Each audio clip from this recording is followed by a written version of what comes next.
Hello, hello. Good afternoon. Good afternoon.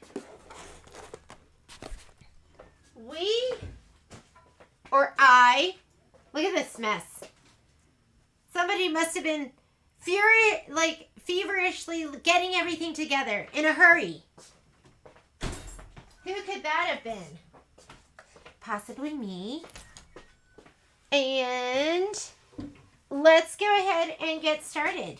So, I actually just finished the prep video because last night I was doing some work and I realized, oh, I never did this spreadsheet. So that's what I did last night. And this morning I got up and I did all my prep. I go, I'll just get up in the morning. The days of me not flying by the seat of my pants, I can't even remember those. So that's kind of where we're at right now. And I thought what we would do first is we would get started with the sashing pieces. So I did the spreadsheet. I thought I would add the colors as we go because I was upstairs. Good morning. Good afternoon, I mean.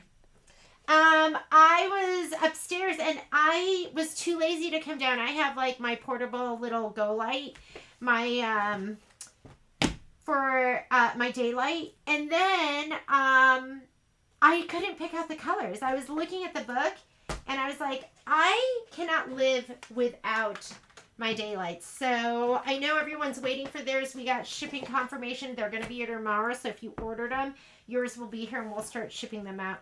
But I wanted to look at the book and figure out what colors, and then I was going to add them into the what do you call it? Into the spreadsheet. So that's why you don't have colors in there. I started, but I figured it's better that they're right than done. So we'll do them as we go. Let me grab my hoops. And I just cut my fabric. And is this my 14 and a half? This is 14 and a half. And this is 14 and a half. And this is 15 and a half. And this is not cut. Okay, you can come in, but no barking.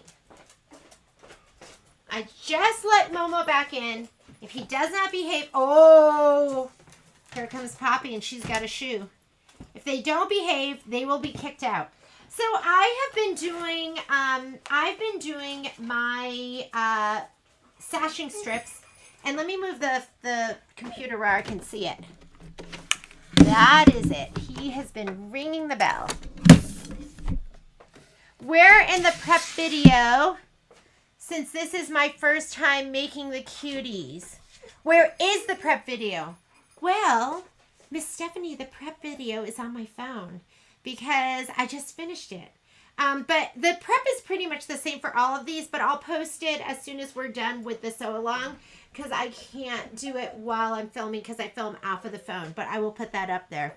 You couldn't find spreadsheet. I posted, number one, I sent it out to everyone that's on my cuties list. And Miss Joanne, I'm pretty sure you're on my cuties list, but I'll check again.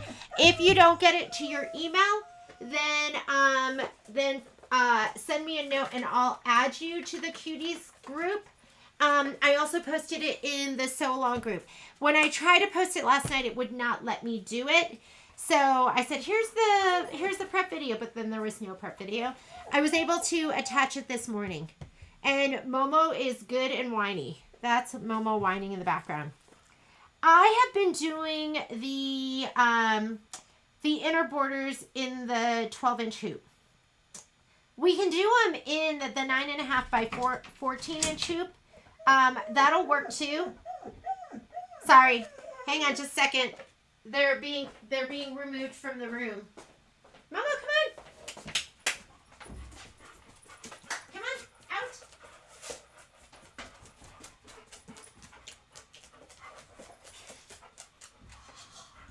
You go upstairs. Nope.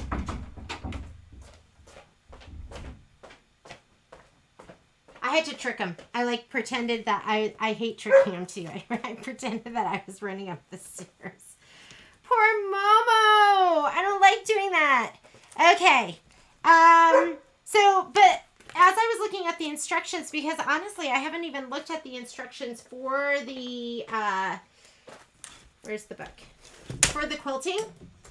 It does call for doing them in the, it calls for doing them in the 9.5. See, I printed this out. Here's my little book.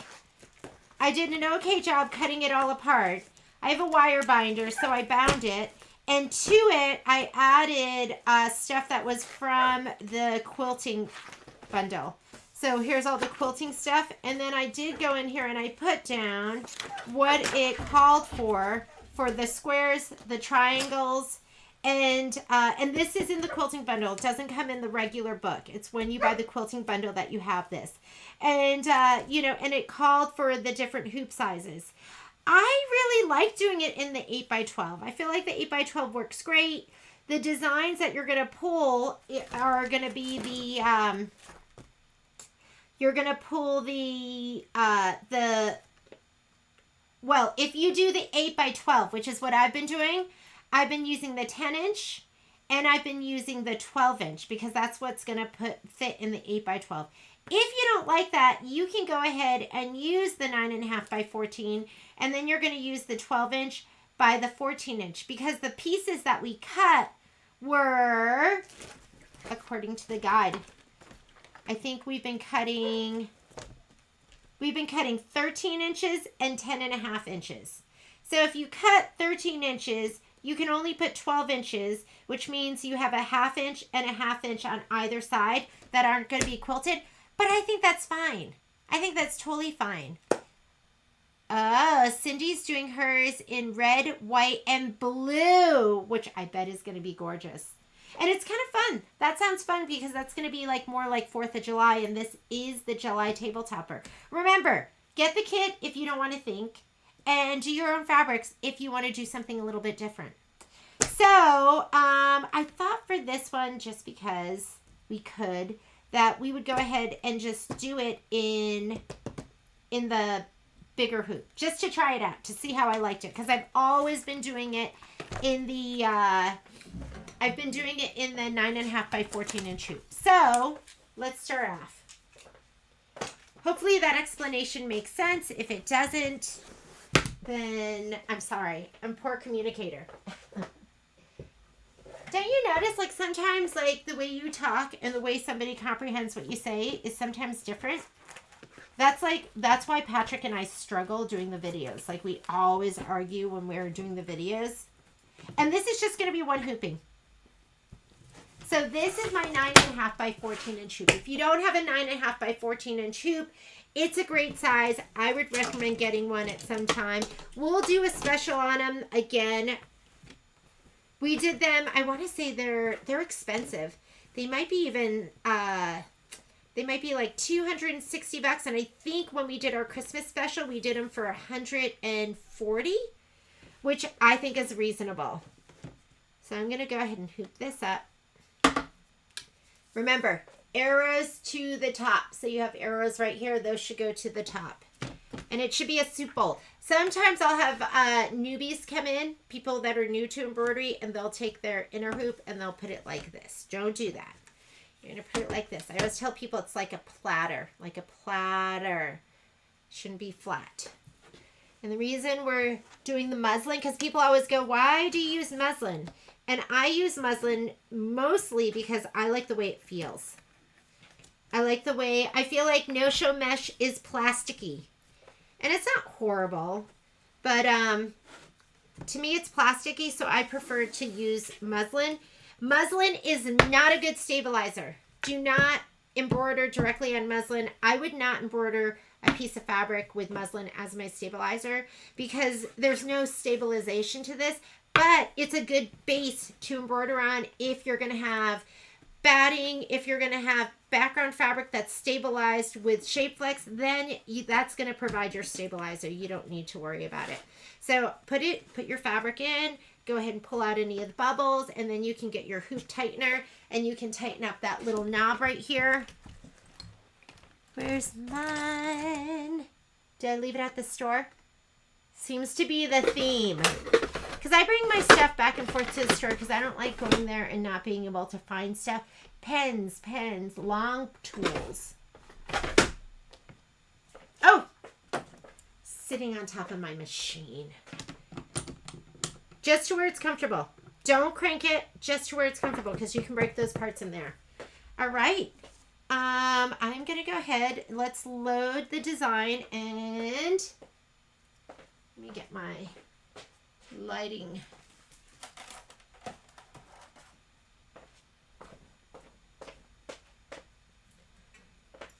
Let's see. Am I missing any questions on there? Fabric kit in my basket so it could ship with my Alice, I would go ahead. I mean, I will I always look at everyone's orders, so I'll look at all your orders, but email me. I don't often come back to the chat from these sew-alongs, so email me that information and then I'll make a note of it. But we should be ready to ship stuff soon because autumn's coming in. The machine is always set at this level. It's never set, you know, on top, and I don't have to put it down into my table. So the majority of the time on my koala, my machine sat on top because I was doing embroidery. And so, and you know, it's kind of a pain to switch out your arm. Let me take this off. So I didn't do it often. The only time I really put my, lowered my machine down into my table was when I was going to be doing a lot of quilting or I was sewing like a big quilt together. Then I would do it. Other than that, I just left my embroidery arm on and sewed up high. So this is always down at this height. And then you can take off your embroidery arm. You can remove this. And then I have a filler that goes on. So just like, I'm just so loving working at this height. Okay, let me put my foot on. I already have a pre-wound bobbin in here.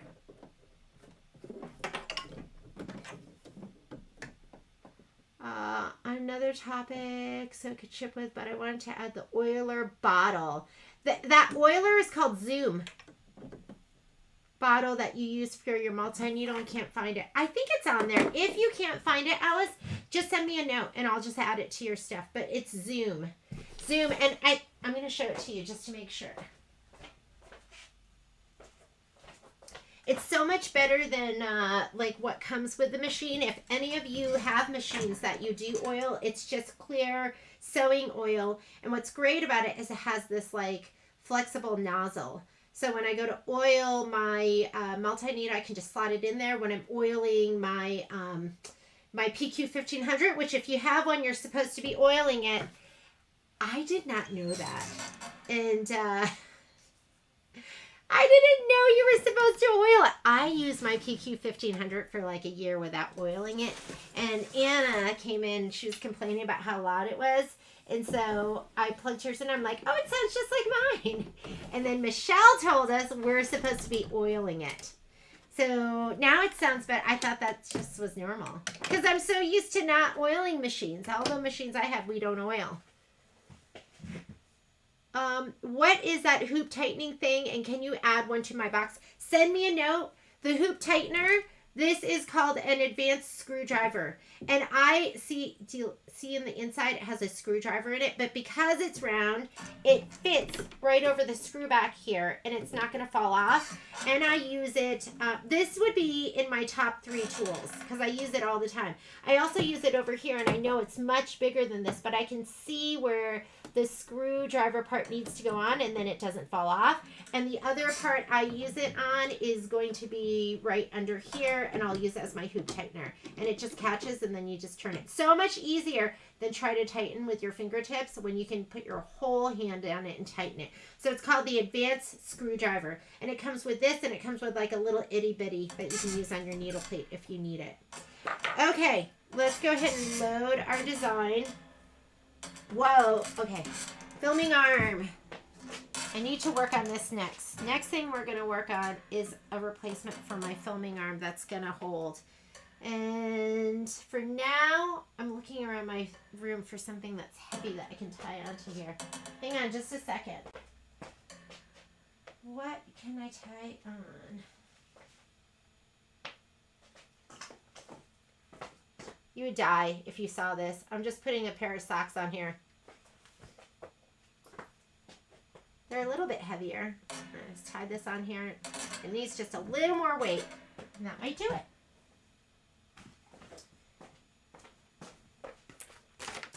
Okay, so we need for our inner border, we're going to be putting in border, and I am using the 9.5 by 14, so I'm going to go with the bigger sizes, the 12 and the 14, and that's going to go over the edge. I don't know. I'm more apt to do the other size. And I left this all in one piece because do you remember when we did it with Cindy Lehman and she said she just leaves it all in one piece and lays it down, and we did it that one time and it worked out great. So that's what we're going to do right now. So let's load the design first. It was all Gail. Oh, yes. Oh, was it Gail that told us that? It was Gail, wasn't it? Gail was the one that told us. See, Alice, I could have answered your question better if I read the whole thing. Alrighty.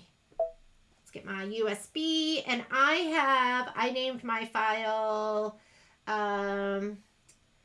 Cuties, Quilting Cuties, July through December. And the design size we want is going to be, spreadsheet, where are you? We're going to do the innards first because I actually like doing the innards. I don't like doing the outers. Because the outer. Okay. 1 by 12 inches border beads. So border beads right here. Hello, where is it? Goodness. Can you believe that? Am I in the right port? Technical difficulties. Hang on. Let me reload that. Be right back. You can just chat amongst yourselves.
If you're not if you didn't get an email from me, send me an email later and just go, please send me the spreadsheet. I also added it to the Facebook group.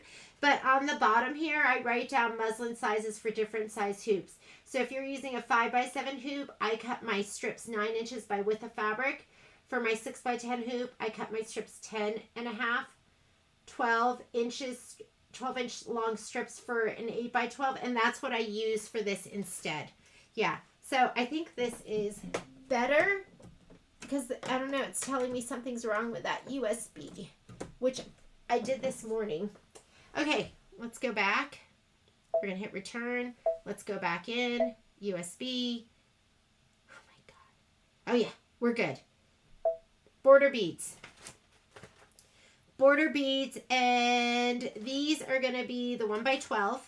So we're doing 2 of those. So go ahead and set it. Next thing we're going to do is we're going to choose our hoop size. This is not the right size hoop, so it's hard to know where to place it. Go ahead and go to your settings button, and we are going to choose the 9.5 by 14. If you're using the 8 by 12, which is what I normally do, select 8 by 12, and you're going to select the 1 by 10 inch. Or you could you could do the one. I would do the 1 by 10 inch because it's 10.5 inches. I'm going to go ahead and say okay to that. And I'm just going to take this design. I'm going to move it all the way here to the upper left-hand corner. And I'll do precise placement later. Now I'm going to go ahead and go edit. You could hit add, but why go through all that trouble? I'm just going to go edit.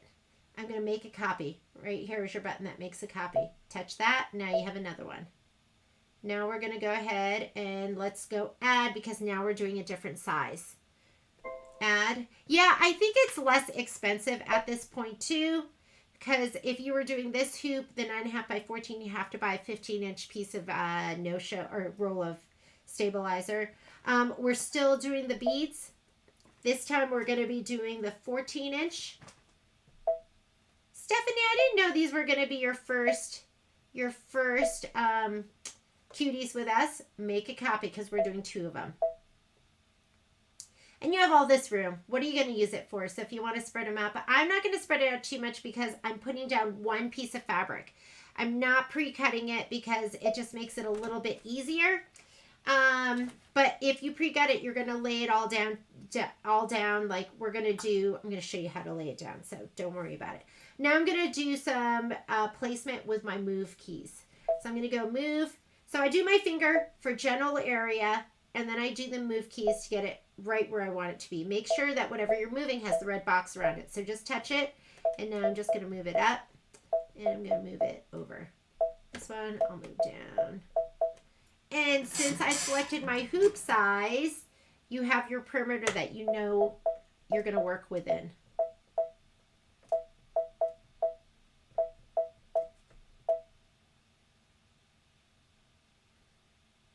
That's good. You can do your finger if you want. Sometimes if you're not as steady, and you can use a mouse too. Okay, that looks good to me. Everything fits in it. I'm going to go ahead and say okay. Let's go ahead and touch embroidery. We're ready to stitch. Let's talk about what we're going to stitch. Let's color group first of all, because now you can see it's all grouped in different groupings. Turquoise, that's placement.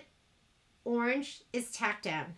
So I'm going to group this. As long as they're not overlapping, I can go into layout. If you're on a Destiny or a Dream Machine, you're going to go into your second edit screen and touch edit. And there's your grouping button right here where it changes 2 colors to 1 color. So now it's going to do all my placement, all my tack down, placement for the background, tack down for the background, and then your quilting stitch. All right. We do not need... We're just going to do this. We are just going to do, actually we do need that for the batting because we're putting that down. If you're doing it where you do it with your background fabric and your batting, lately what I've been doing is just spraying my batting down the center. I'm going to be doing my batting strip because I am going to lay that down. So that's my placement for my batting strip. I am going to stitch that out. Color does not make a difference, but I like to choose a color that I can see. Right now I have white in there. I'm going to take that out, and let's go ahead and just put in, how about I put in like a yellow? We'll just put this in.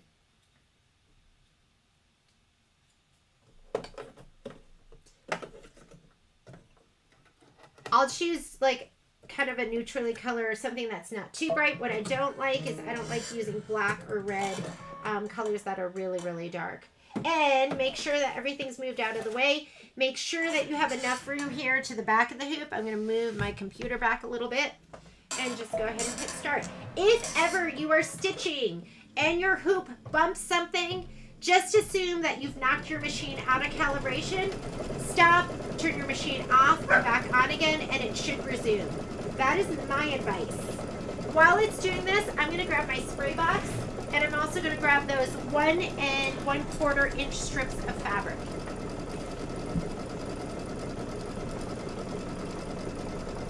So I don't cut these down to size.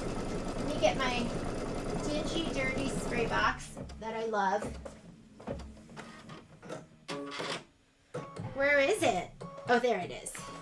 Again, learning to find where everything is. So it's doing the placement for the batting.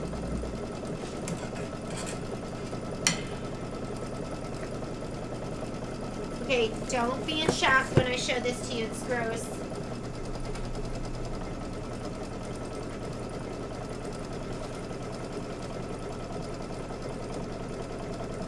I'm starting to panic because I don't see my good old KK100. Hang on just a sec.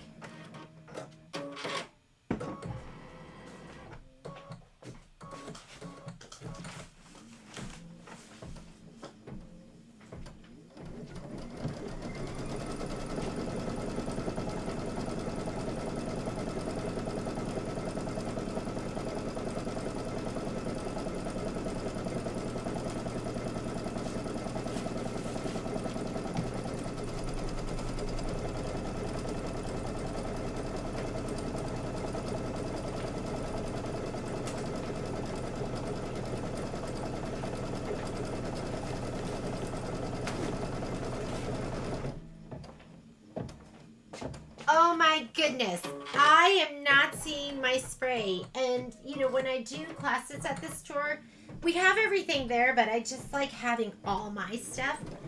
And I'm worried that I took it and didn't bring it home.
All right, I'm trying to control the panic I'm feeling inside. I have this, I got this like in a box, like a gift box or something. And, it just never really worked, but I'm going to give it a go because I need spray. And so we're just going to try it. And I guess I'll bring home, okay, here's my spray box. Let's talk about this. This has been my spray box for like 8 years now. And I love it because it's like sticky and I can stick stuff to it, but it's really gross.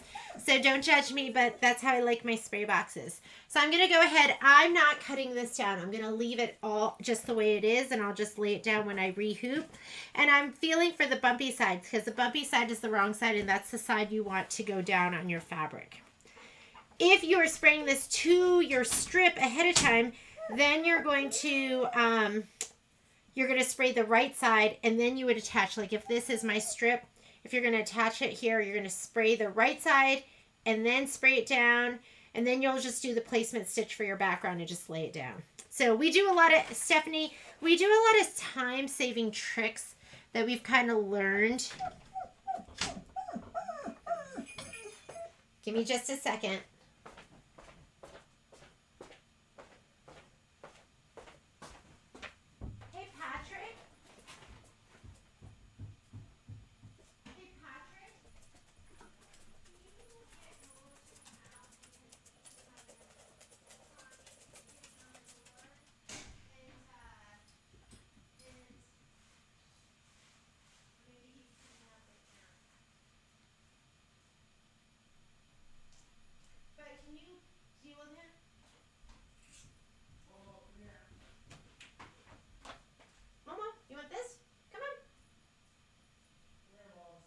I tricked him last time so he's not falling for it. Mama, come get it. Where's all the peanut butter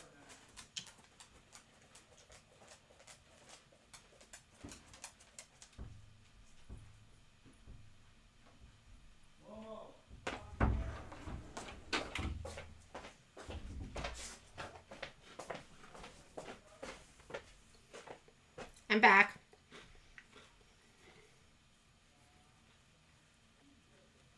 And I did these 1 1/4, and I did 4 of them.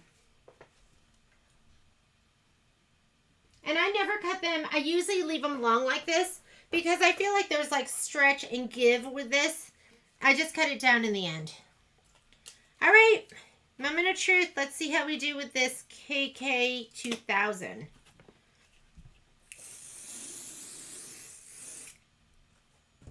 I swear there's no stick. That's why I don't use it. It's not like my KK. Okay, I got a little bit of stick. Here we go. A little bit is fine. So I'm going to go ahead and lay this down. Actually, you know what we're going to do? No, we are going to lay this down because we don't need to worry about the placement stitch. And I did 1 1/4. You're going to just lay it down right inside. I have a little bit of stick. Maybe I just need to spray more. Can you hear me now, Stephanie? You might not have heard me because I was running upstairs to deal with Momo. Just place it right inside of that placement line. The next step on your screen is going to be in orange, and that's going to be the tack down for your batting. You do not have to do the tack down for your batting because, no, it wasn't you, it was me. I just ran upstairs to get Patrick to get Momo. You don't need to do the tack down for your batting because we already cut it to size. If you haven't cut it to size, then you're going to go ahead and you are going to do the tack down and you're going to trim.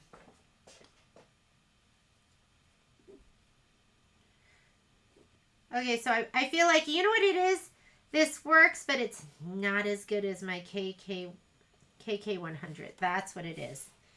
Now, what we did last time is we didn't pre-cut this. We just laid it down on top. So I'm going to give it a little shot of spray, and you need to have it big enough that it's going to cover this whole area right here. So let me go ahead and spray that. Let me see if I can go this way. 14 inches? I can.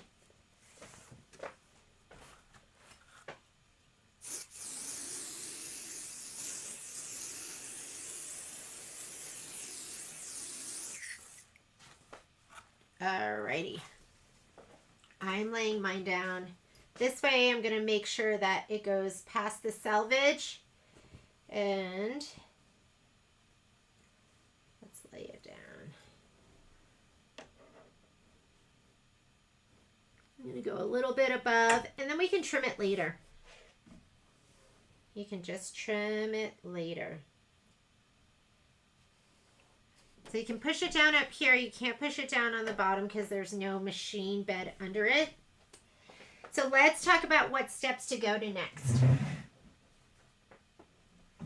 And this just saves you some time, right? Some time and energy. So we're going to go in here. We're going to go to this button here where we can go forward and backward steps. This is for the orange. That's the tack down for the batting where you would tack it down and trim. We're going to skip that, but you got to skip all of them.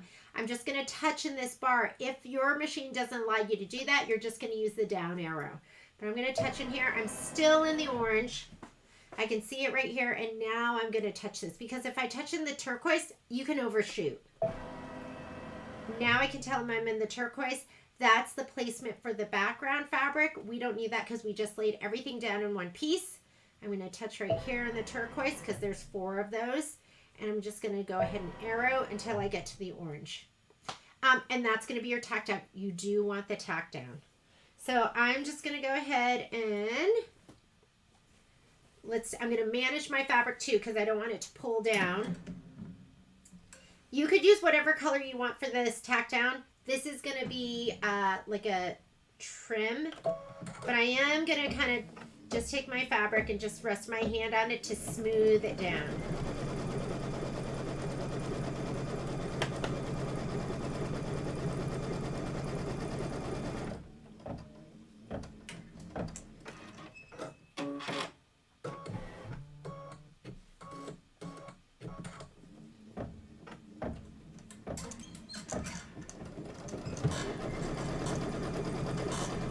And your fabric, if you have what was kitted, is going to be the yellow with the flowers on it. I have 2 bolts of that have been ordered that I've been waiting for anxiously. Fabric that I was supposed to get in June. They said now I'm not going to get till July. So I've kind of been just scrambling, getting the rest of the kits put together. But I should have everything, all kits for Friday. So if you haven't gotten your kit yet, it should get shipped to you on Friday.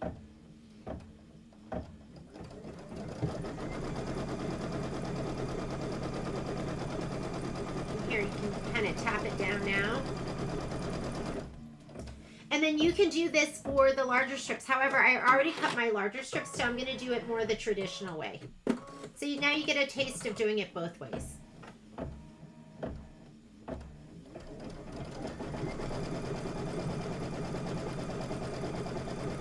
Once it's done doing the tack down, then we're going to do the quilting, and then we'll be done with these.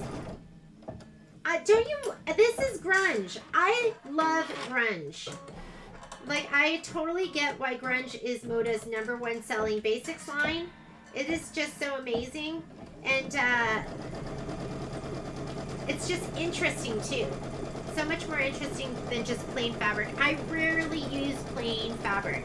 I'm either using some kind of tone-on-tone, or I'm using grunge, or I'm using something. Something like that.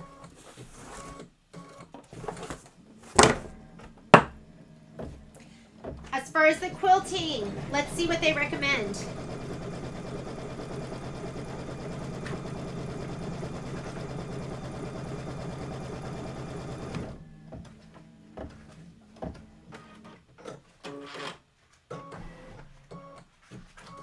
And then we'll pick from the glide colors that I have.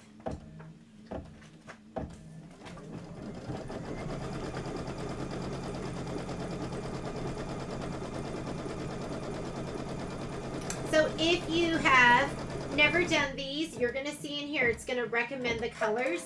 And for the inner border, it's calling for this kind of like tannish color. Oh, wrong one. That was August. Make sure you're on the right page.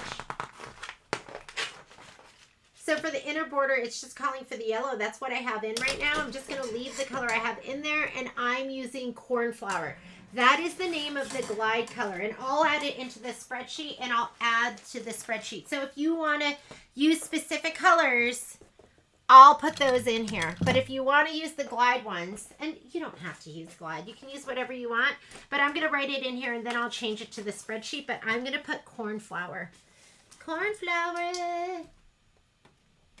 What I wish they would do is, because, you know, they use glide colors, I wish they would put those colors in here. That would make my life so much easier. Cornflower.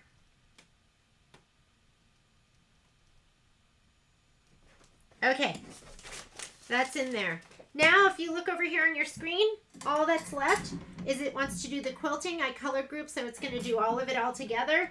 Let's just go ahead and hit start. I'm going to do some fabric management over here because I'm notorious for having my pieces fold under and then get stitched down. So I'm just going to kind of fluff that up and let it do its thing.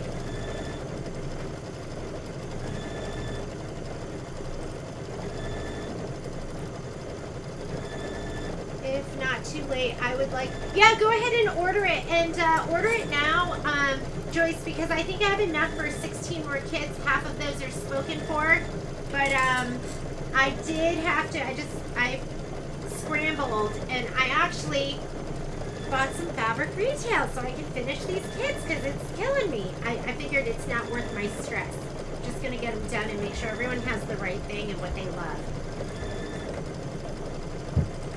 So this pattern's called beads. After we do this, we are going to do the outer borders.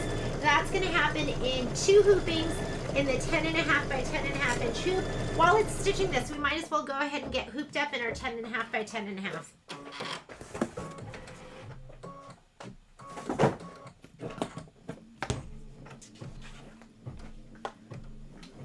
Oh my goodness.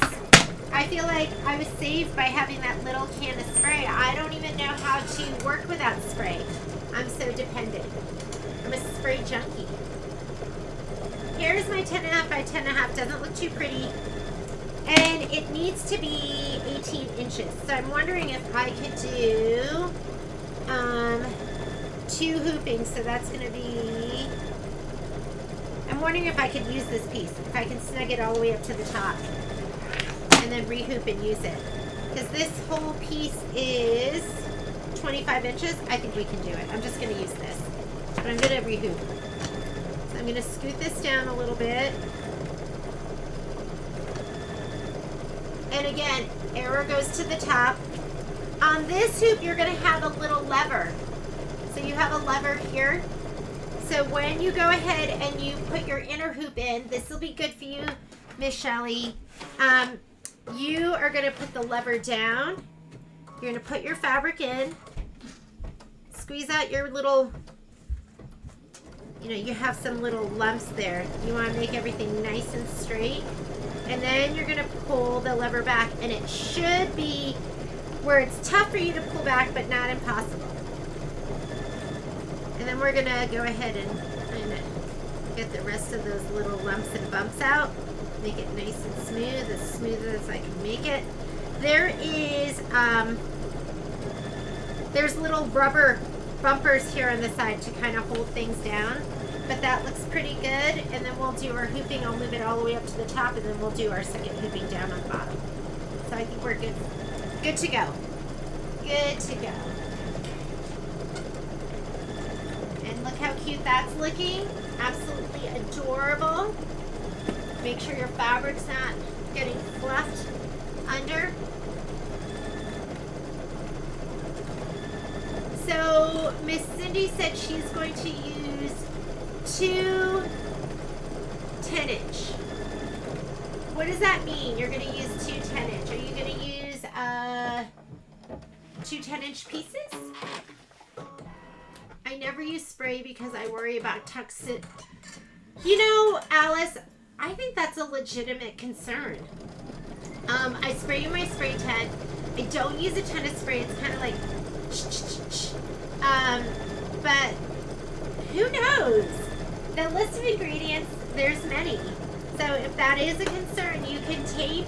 How do you put your stuff down? Do you use tape, Alice?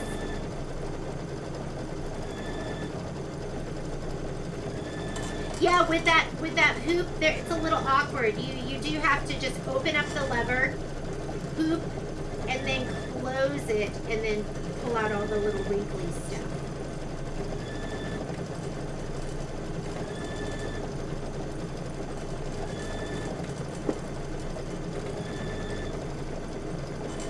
I have another filming arm upstairs. I'm gonna go grab that really quickly.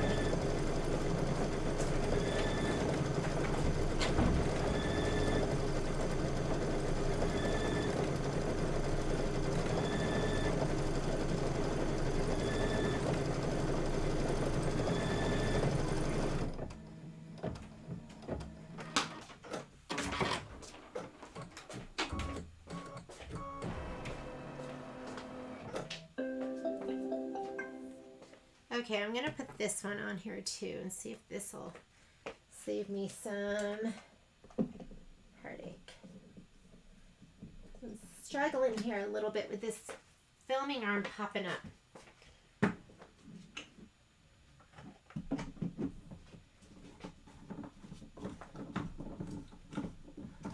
Tidy, tidy. Hopefully that won't be in the way.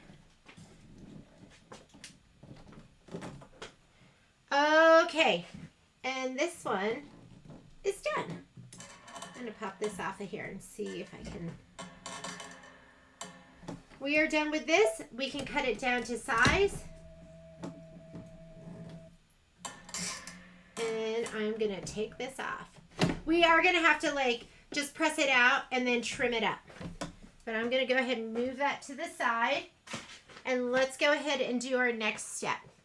Pattern, it calls for, yes, 2 10s. Oh, does the pattern call for 18 inches. I'll have 20 inches to play with on the outer borders.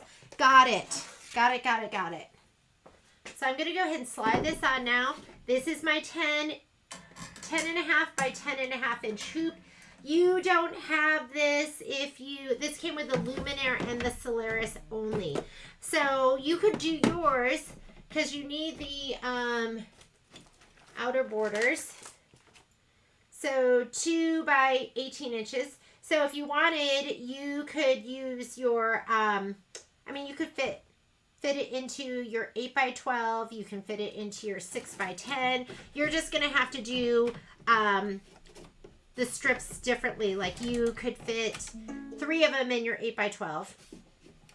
Let's fold the machine. We need to load our design first. You could do 2 at a time in your 6 by 10 because I like a little room in between them. So I'm going to go home, which is going to clear my screen. If you're doing 2 of those, you can put it into memory and then you don't have to load it again, which is really, really nice. Tape or Elmer's glue. Yeah, you could use like glue stick or something like that. Do you think this is the easiest way to do the border? Yeah, I think it's easy to do the border like this too. Is the 10 by 10 compatible? No. The Stellar, you only, I mean, because you are limited by throat space. So if this hoop moves all the way over here, you only have so much room. On the Stellar, you're going to have 11.3 inches of throat space. On the Luminaire and Solaris, you get 13.4 inches. So you get almost 2 more inches of throat space. Hence, you can have a bigger hoop, a wider hoop this way. Okay. I know, wouldn't it be nice? Wouldn't it be nice if it was like an RV and you could just take this whole section, like you know how they have the pop-outs and you can just make everything wider? It'd be nice if you could just like pop this whole thing out and then slide it back in again. We'll have to think about that. I know there's ways of doing everything. Okay, we're going to go back here to my USB, and I am going to be using, the design we're using is the border Argyle. Argyle. Have Argyles ever come back in again since the 80s? They were really in the 80s, but I don't think they've been in since. And what Cindy was saying is she's going to use 2 of the 2 by 10s. So let's go ahead and select our 2 by 10. I'm going to set it. And because I have my wide hoop, I'm going to go up here. I'm going to select the 10 and a half by 10 and a half. It's really 10 and 5/8 by 10 and 5/8, but I call it 10 and a half by 10 and a half. And we are going to do, I'm going to move it all the way up to the top because I'm going to need that extra room for my rehooping. Hopefully I have enough. We don't have to add. We're just going to go edit. And we're going to make a copy. And we need 4 of them all together. Okay. Move it around the area you want it to be with your finger, and then you can go to your move and get precise placement with your move keys. And make sure you choose your hoop size so you know exactly how much room you have to work with. And if you do this and it says you need to change to a larger frame, if you're 1 pixel outside your embroidery field, it's going to tell you that. So you're just going to play around with it. You can zoom in or just snug them down a little bit. But I'm moving it all the way up so I can take advantage of whatever muslin I have here on the bottom part of my hoop. I'm going to go embroidery. We're going to do these a little bit differently because I didn't, I pre-cut my fabric for these. So let me grab my 4 pieces.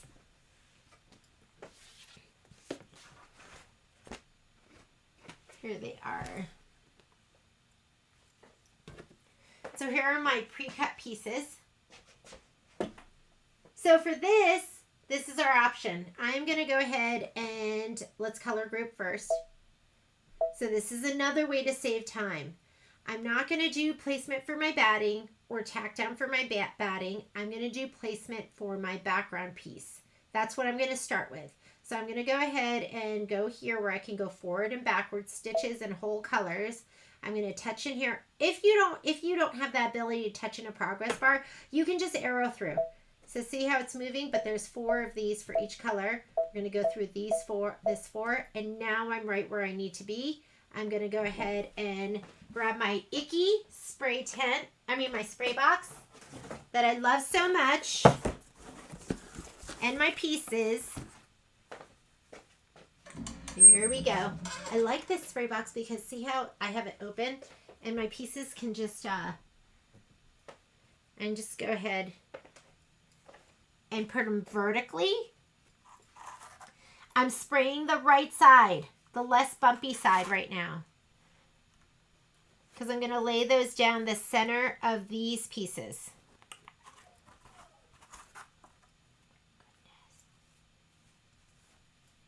Momo thinks he's my boyfriend. He wants to be in here right now with me. It doesn't seem as wide, but it is. One more piece.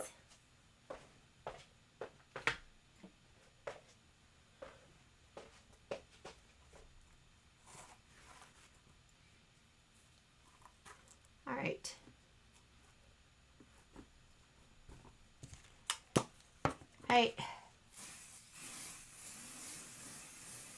About 10 inches.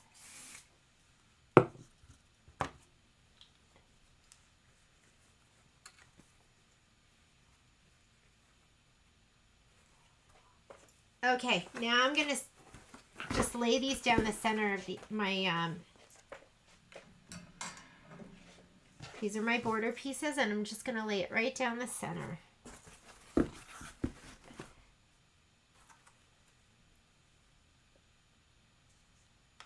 And I'm just eyeballing.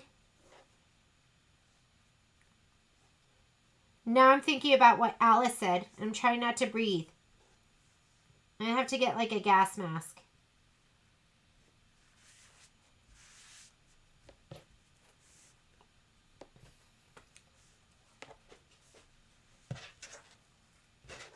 Okay, so now this is ready to lay down. When I do my placement line, I can just put the whole thing down. I'm going to have to spray this one more time. And while it's doing that, why don't I go ahead and we are going to stitch out the placement line. So let's just hit start. Attach the embroidery frame. Do you notice over here I didn't attach? That's why I like having a smart machine. Change to a larger frame. I have the 10.5 by 10.5. Do you see it says it right here? Which means I must be a pixel above somewhere. And I'm thinking it's going to be this one right here. Do you see? You can kind of see all the other ones are under. So to fix that, don't worry. Well, I got to take off this frame because it's going to keep telling me that. So I'm going to pull it down. I'm going to say okay. And I have to hit return. I'm going to move this one. Move and just scoot it one. Let's see. I'm going to put my hoop back on. If this was on, it wouldn't have let me go to the next frame if it was too big. Now it fits. So that was just up one click too high. Your color group goes away. If you hit return and go to the previous screen, color group disappears. So I've got a color group again. Layout, color group. Because don't think that it stayed there and you go, what happened? I know I color grouped, and you drive yourself crazy because you go, I could have sworn I did that. You did do it, but it goes away when you go to the previous screen. And now I'm going to go down. That's the placement for my background. That's going to be prepped with my batting strip already in it. I'm just going to go ahead and hit start, and it's going to stitch that. While it's stitching that, I'm going to come over here and I'm going to finish laying down my pieces.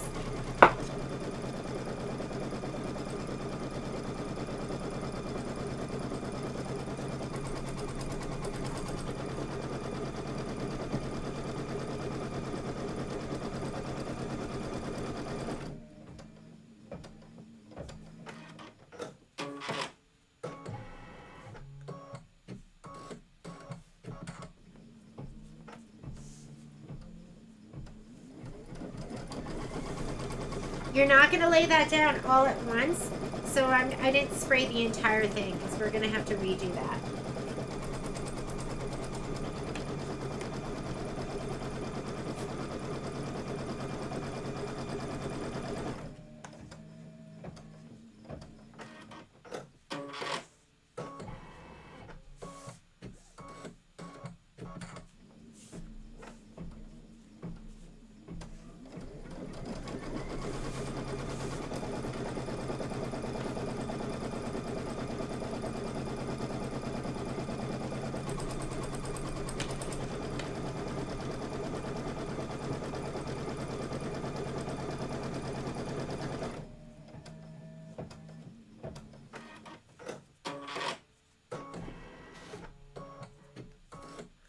And like Cindy said, we're gonna do 210s because your choice is what happened there? Malfunction. All right, I'm gonna go ahead. Let's see if it's gonna let me raise the needle. It's not letting me. I'm gonna hand roll it up. And I'm just gonna give that a little snip. I'm gonna pull some thread, give it a little snip. We're gonna turn the machine off and on again. It should just resume. But something happened here. I'm gonna give myself a little slack. Put your foot up. We'll do it manually. Did you know you could do it manually? You can. And something went askew here. So I'm going to go ahead and slide this out. I was near the bottom of my bobbin. So sometimes it gets wrapped a little bit.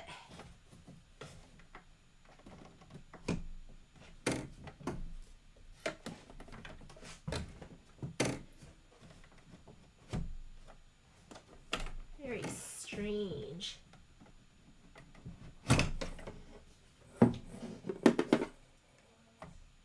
I'm just going to assume my machine was knocked out of calibration. I'm going to turn it off and on again. So here, let's turn it off and on.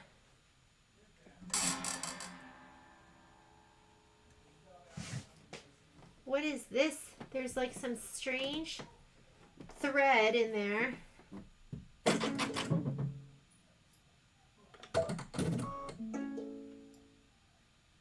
Carriage is going to move.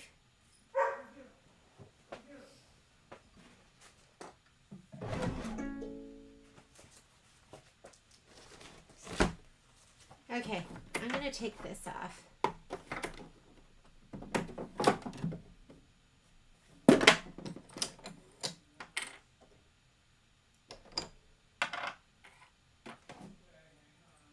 And I always check this just to make sure your bobbin's moving freely.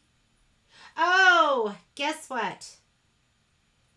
So I had a, I just screwed this on here and it was too close.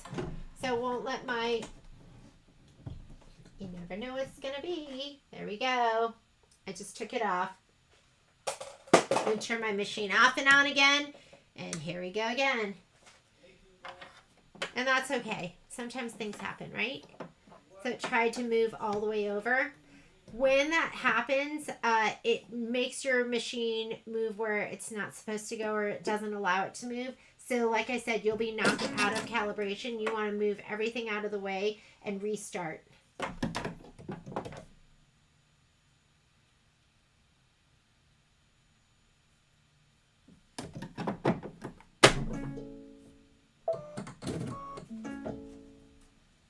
Let's see if it goes where it's supposed to go now.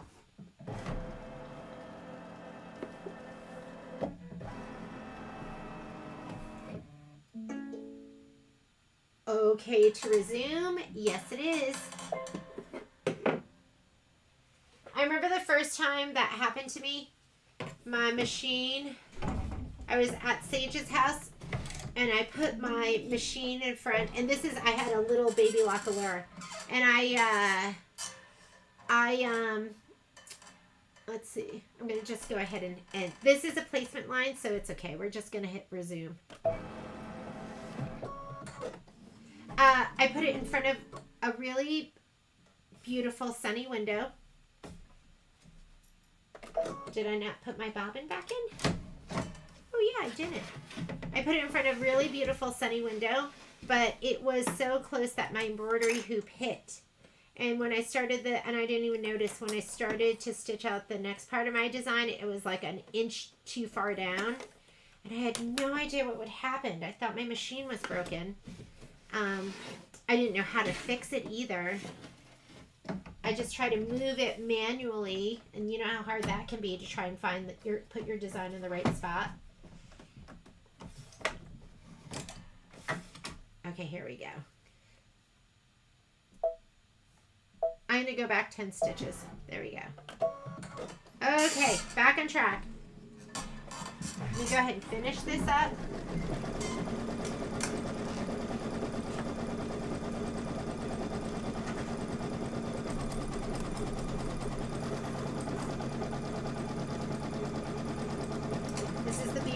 gummy old map. And just stick these up here.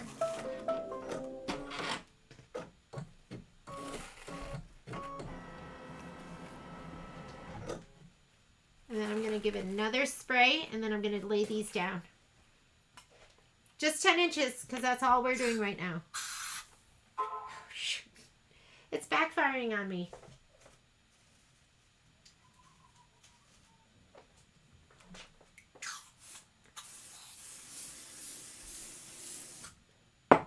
That should be good. Okay.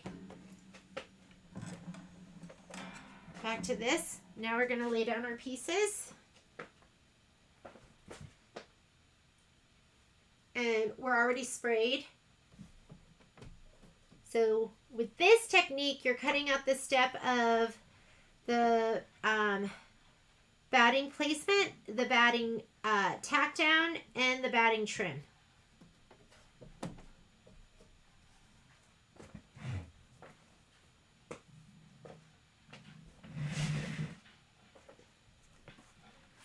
Okay, Alice, I swear this one is so much stinkier and goes all over my room more than my KK.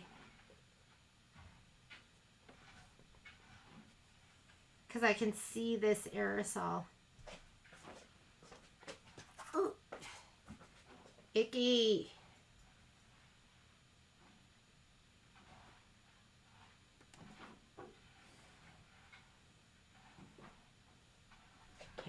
Grab my last piece.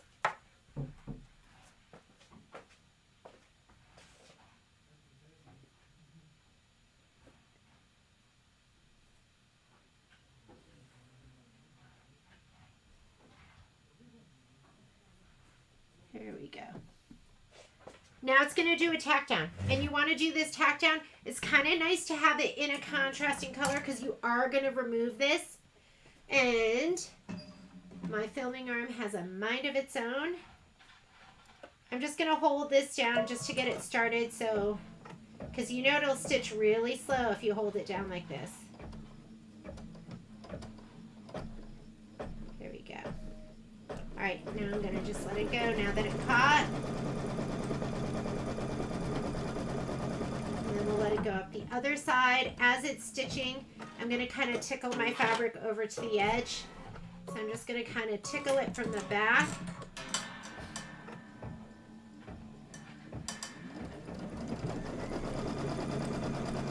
Because it will want to push it over a little bit. There we go. Same thing over here. Just make sure that's going to go under. There we go.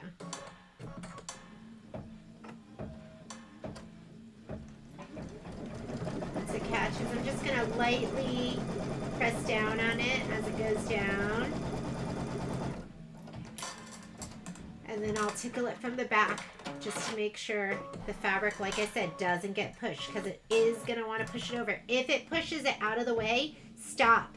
Stop immediately. Get your fabric back on track.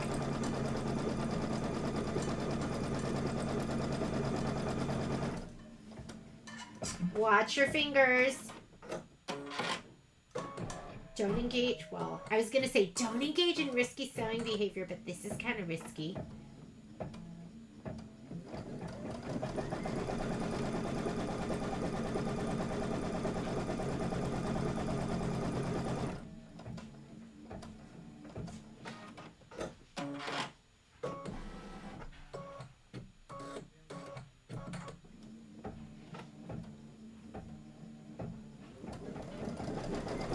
Wouldn't it be nice to have our borders done?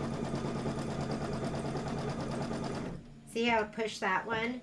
That one was, but I'm going to leave it. It's totally fine.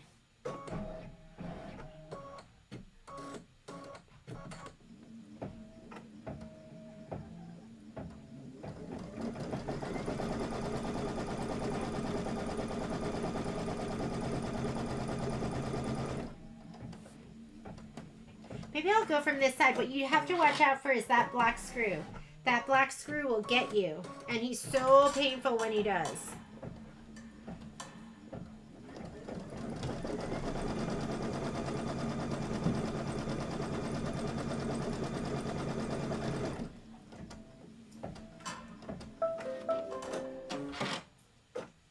Okay, quilting stitch. Let's look in the book. It is recommending that you do your quilting stitch for the outer border in red. I have a lot of different reds. One of my favorite glide reds is going to be Wildflower. So I think I'm going to use that. And I love it so much. I bought it in a big old cone, but I'll just use this one. Finish that one off. It's always nice to finish something off. I don't unthread. I mean, I don't pull back, but I don't clip and pull from here. I just unthread it to right here, and it just comes right out. There's nothing holding it back. This is the area you don't want to pull it back from. So you strip already have seam allowance added. Yeah, seam allowance is in there. Seam allowance is going to be in there. So let me put in the red, and then we'll do the quilting stitch. The other red that they use a lot is, let me look in my thread drawer. So I'm having Pat send me some dividers for the thread drawer, the top drawer that I'm using. I love this. Okay, here we go. You need to watch out and make sure that foot doesn't scoop. I should have I should have gone over a little bit on that edge. This should have been 1/4 inch above. So I'm gonna have to watch it when it comes back over here to start again. That should have been 1/4 inch above there for that seam allowance, Stephanie. I should have put this 1/4 inch above that top line. But this is gonna be long, so we're gonna be fine.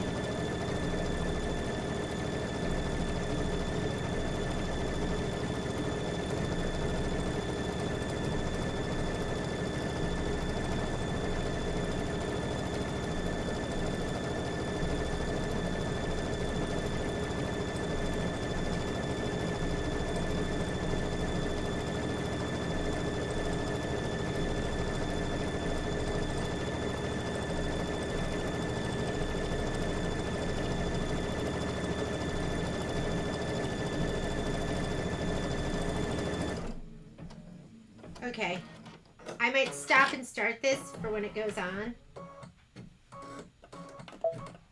So I'm gonna hold it down just to get it on there so it's not pushing everything back. And that just makes it stitch super slowly. Okay, I'm on. I'm gonna let go.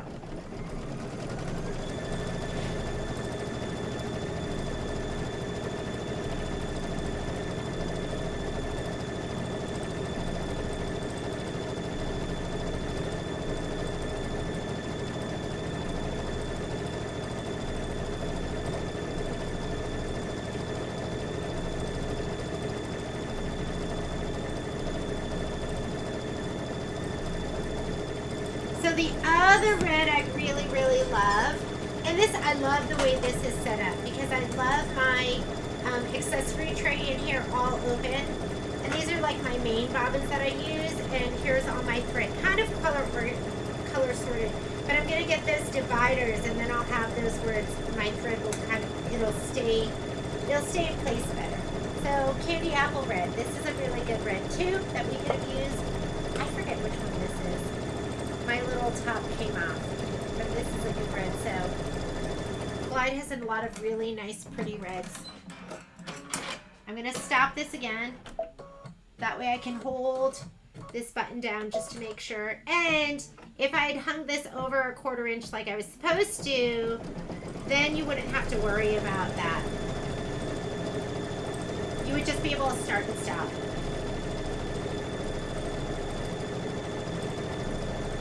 When you trim these, you're going to trim them. Don't trim them to the edge here. I'm going to trim them like size-wise because it didn't, my fabric didn't lay down all the way next to the placement line. So I'm probably going to trim this to the back of the muslin instead.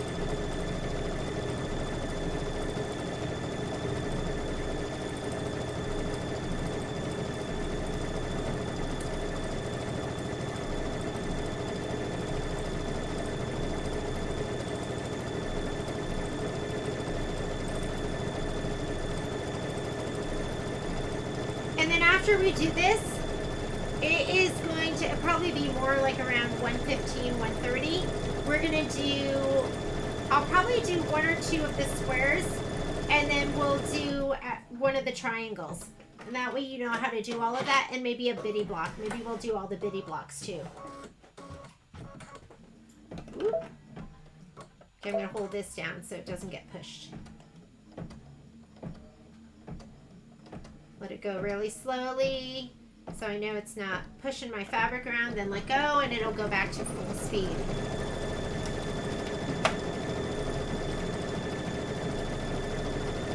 If you have a PQ 1500 and you've never oiled it before, I'm going to show you where I oil it.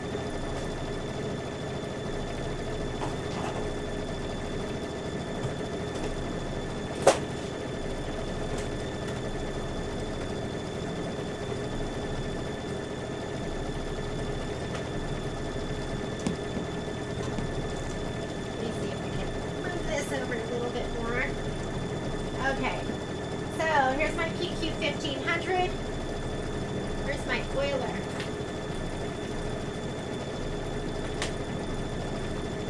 There it is. You have some quartz right on the very top, and just one drop of oil in each of those.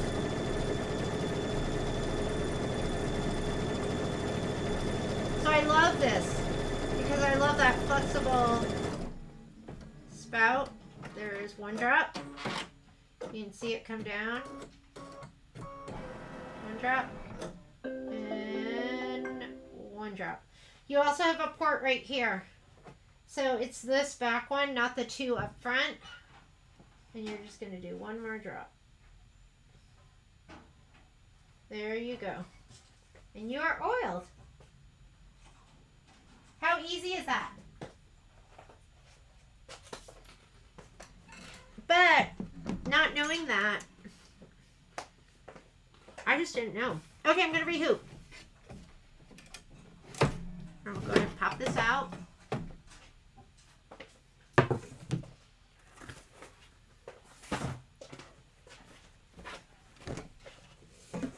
So you can do this one of two ways. You can trim it out and then place them down again, or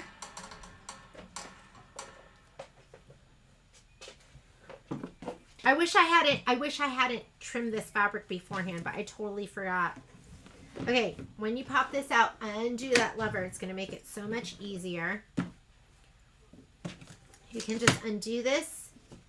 And what is that? That goes to like right there. I'm going to scoot it up. If you don't feel like trimming it all out, you could do it this way.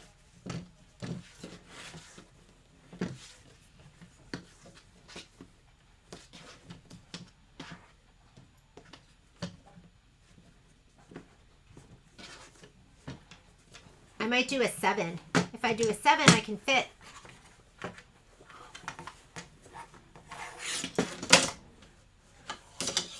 Oh, look, it caught the very edge of it. Let me get that out.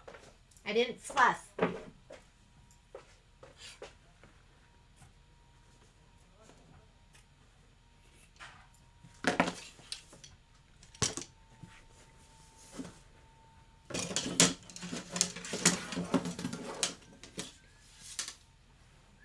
Actually, let's do it the right way. If you haven't done this before, let's go ahead and let me grab my ruler.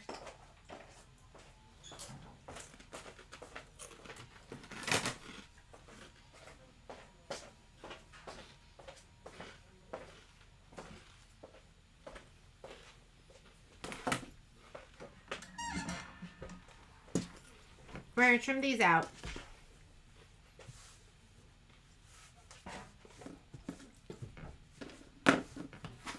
So these are going to be, your finished size is going to be 2.5 inches. So I'm going to trim these 2.5 inches on the side. And we're going to trim it straight across on the under here. So flip these all back. And it is so much easier. Are you seeing how much easier it is if we had just left that piece all whole? So don't get greedy to get really close to this fold, because you can slice it, and that's going to be like the thing you want to have happen least.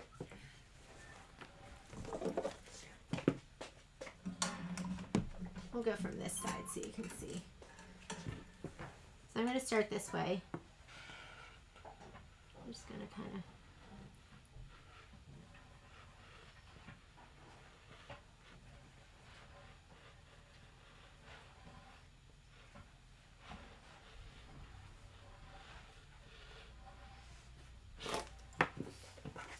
This is going to be too small to rehoop, but I can use it this way. Okay, now we're going to trim these out. And then if you leave it all one piece, you're not going to have to worry about the fabric getting scooched over.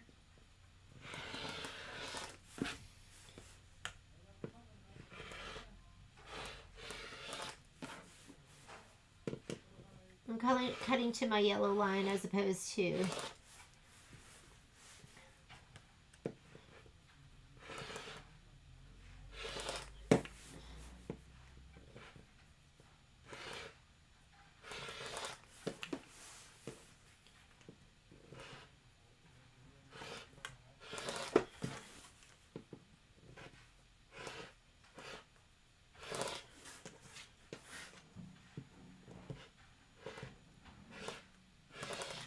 Okay.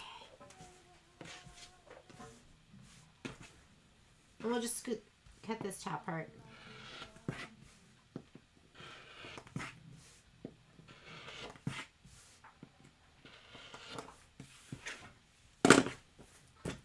And those are ready to lay down again.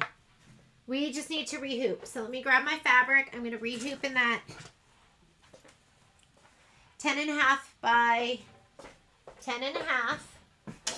We're going to have to do some spraying.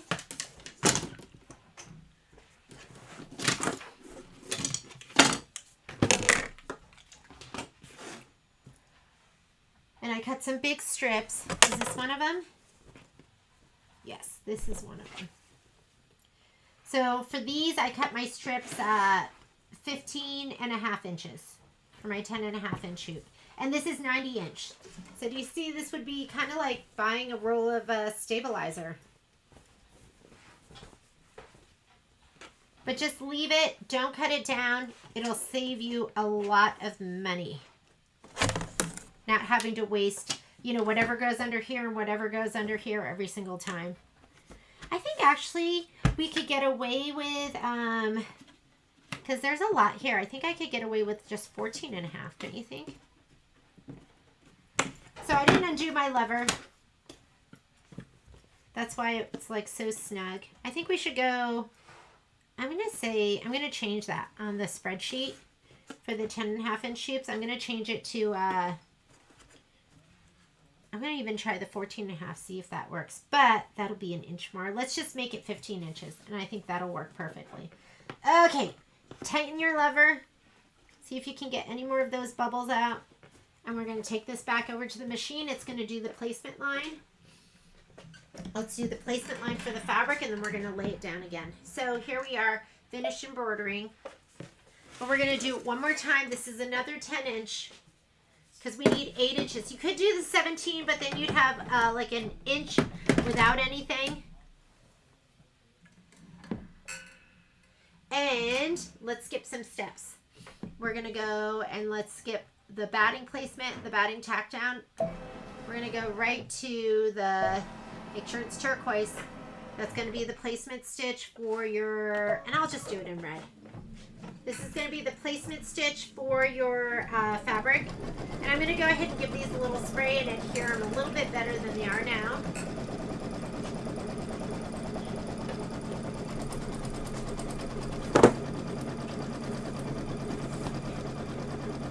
It was a conundrum. I was like, what am I doing? Why am I getting an error? And I realized what was happening.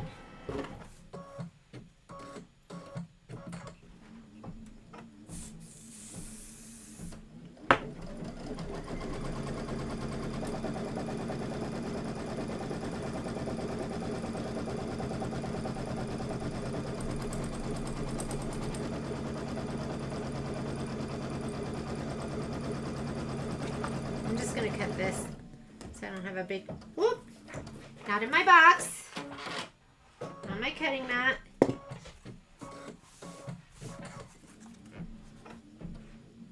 I'll spray these all later.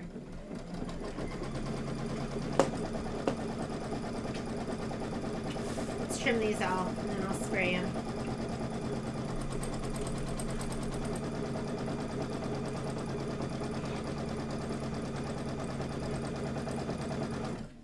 Can use that on my next cuties. I'm going to be all half prepped. I was talking to one of the gals that's local to us, and she is already prepped for all of them. She did all of them, all her prep all at once. I'm like, oh my goodness. If only I could be that organized. Why can't I be like that? And this is a girl who works full time and is so productive. You know, one of those friends that you have that gets so much done and you go, how come I don't get that much done? Okay, my thing is calling for a bobbin, new bobbin. So I'm just changing out my bobbin.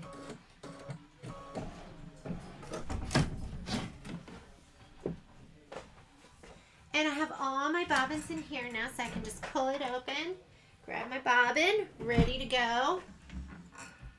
Just like everything that I had, like all around the room, loose, just making a mess. It's all in my drawers now. And it makes me so happy.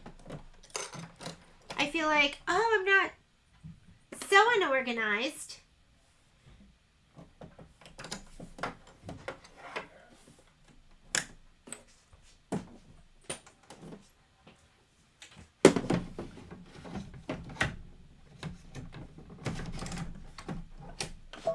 Okay, now I am ready. Let me go ahead and spray this down.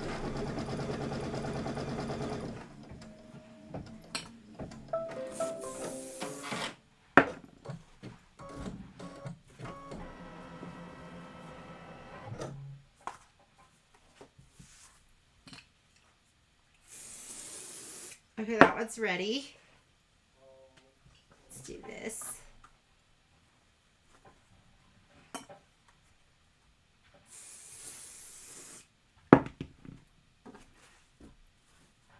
Gas mask, ladies and gents.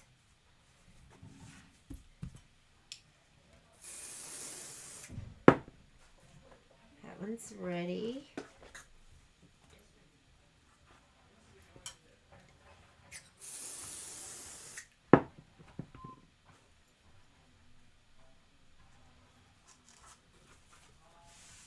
You could glue stick.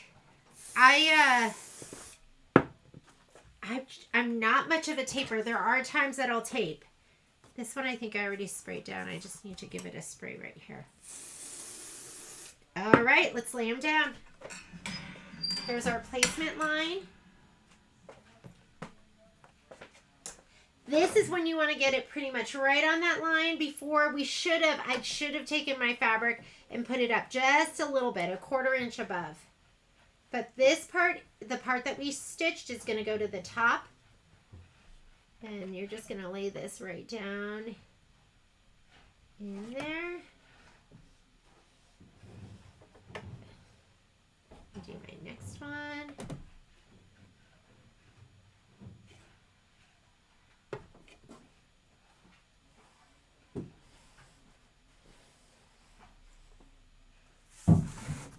I don't try to make these absolutely perfect. Nobody is looking at my stitching. Well, you might be.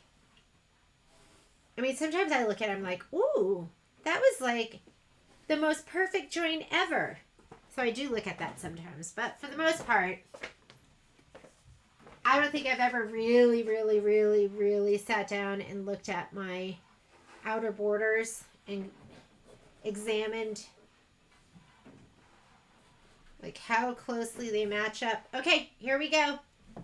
So we are going to be running off a little bit down here. It doesn't go all the way. And I changed my bobbin, so I'm just going to hit return. And now it's going to do the tack down. So it did the placement. Now it's going to do the tack down.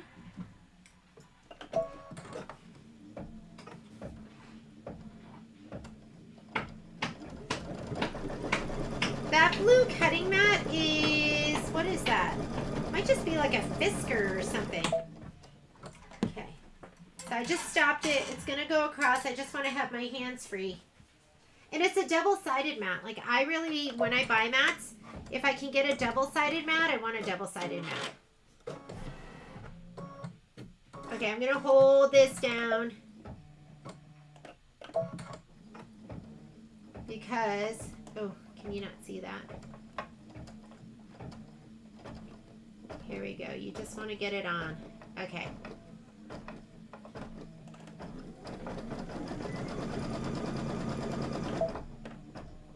Maybe I'll pull it, but no, I'm going to just go this way.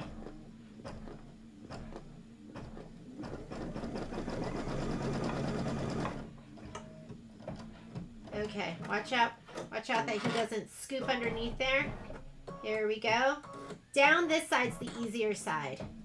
The left side's the easy side. It's the right side. Just smooth it as you go too.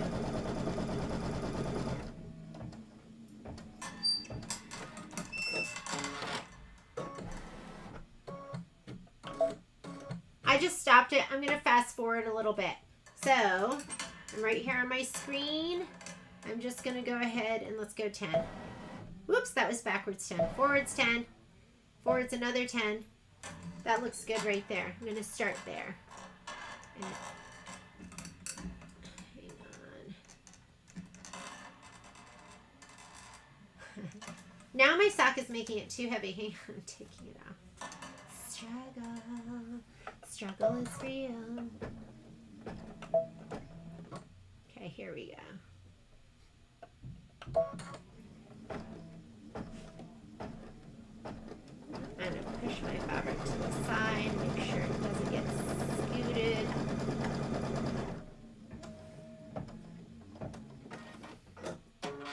Onto the other side.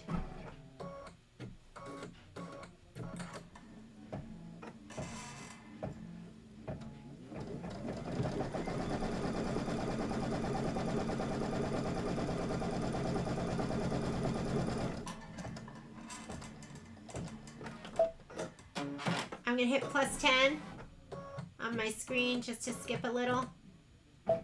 Maybe I'll do there.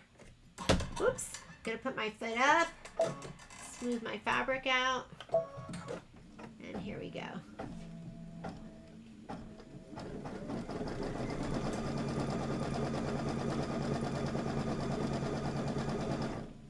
Better.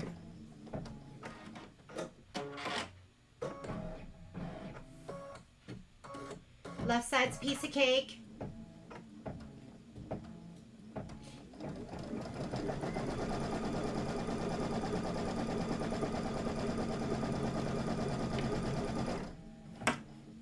I'm going to stop it. Oh. I'm going to hit plus 10 and then I hit plus 1 twice.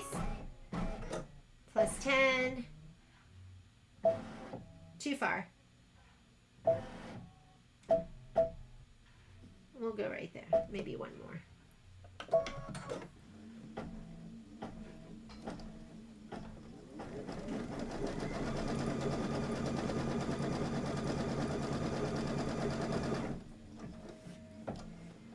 All right, let's do the quilting.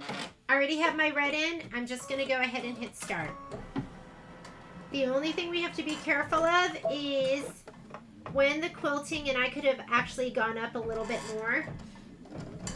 When the quilting comes down here, when it comes off this way, you don't have to worry about it, but when it comes back on, you just have to watch your foot and make sure it doesn't go underneath the fabric and just start dragging everything around. Was the thread you used Glide? I am using Glide Wildflower right now. And I'll add that to the sheet and I'll repost the sheet. Okay, you're gonna watch it down here.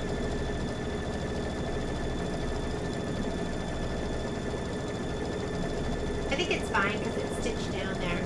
So we're good. A-okay.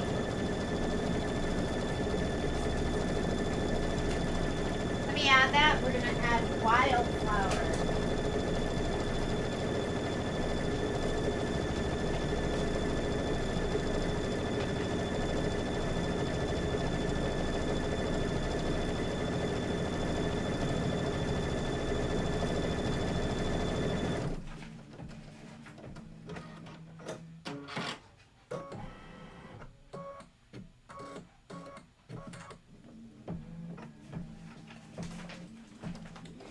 think I'm going to add a note. I added a note here, so when we do our next one, don't pre-cut your inner borders and your outer borders. We're going to just leave it one full piece of fabric.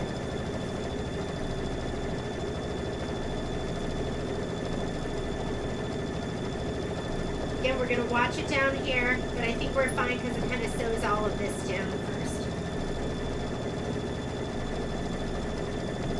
And as soon as we're done with this, we're going to get started with the squares that are called squares.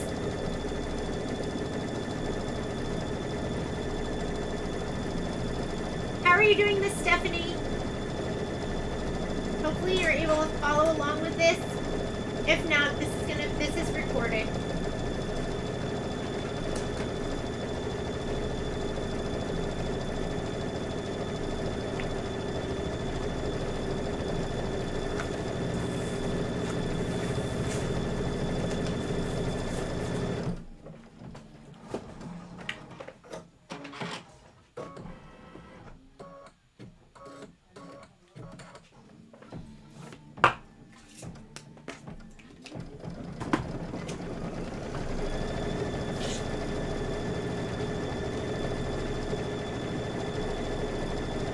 Grab your 6x10 hoop. That's what we're going to be working with next.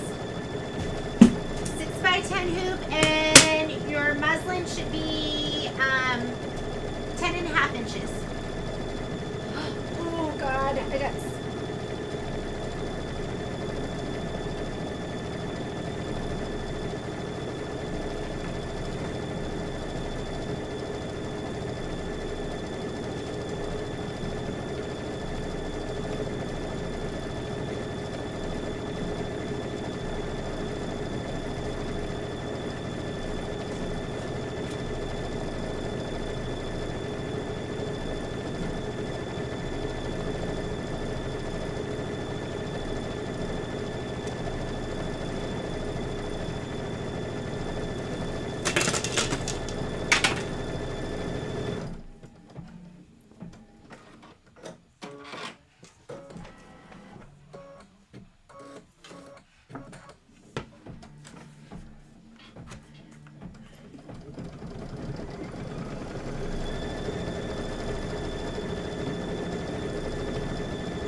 What's the number? Wildflower is 71935.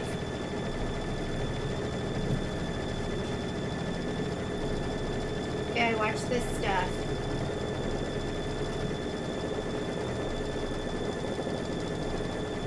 Okay, seems fine. And then we're just going to trim these down. They should be 2.5 by 18 inches. You're going to press, and then we're going to sew them down.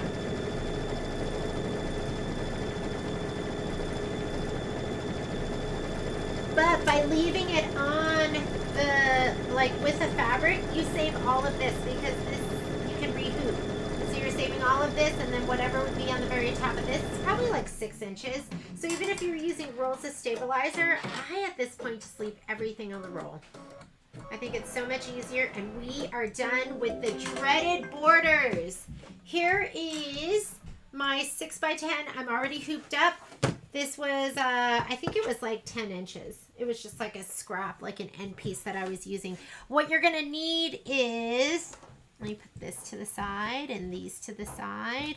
We are doing our, they're called squares. So I decided to cut these a little bit bigger. I cut them 5 1/4 instead of 5 because I feel like they get pushed to the inside a little bit. These are the pieces that we're going to be using for applique. It did say to shape flex to stabilize them. So this all has shape flex on the back of it, as well as our 7.5 by 7.5 inch pieces. So let's go ahead and take this over to machine. Then we'll load our design. I'm going to take this one off. Before you slide your 6x10 hoop on, you've got to clear the design, or it'll say that you need to switch to a larger hoop. Because I do that all the time. So I'm going to come right over here. I'm going to hit my home button. Oops. First, I'm going to touch OK there and touch my home button. Let's grab our spreadsheet. And remember, this is a work in progress. As we go, I often change it or add things or take things away. Now I can slide my hoop on. So I'm going to slide on my 6x10 hoop. Let's go embroidery, pocket, and we want the PES designs. Ooh, it's our first one. We are doing squares. So that's going to be this one right here. Go ahead and touch that. Set it. Let's choose the correct hoop size. So the hoop size we're using is going to be our 6x10. 6x10. Say okay. The reason why, even though the design is it's smaller than that, I think if you don't add the quilting stitch, I think you can fit it in 5x7, but if you add the quilting, it makes it 6.5, so you have to go, or it makes it 5.5, so you have to go in your 10.5-inch hoop. Oh, you know what I did wrong? We needed to put our quilting design in first.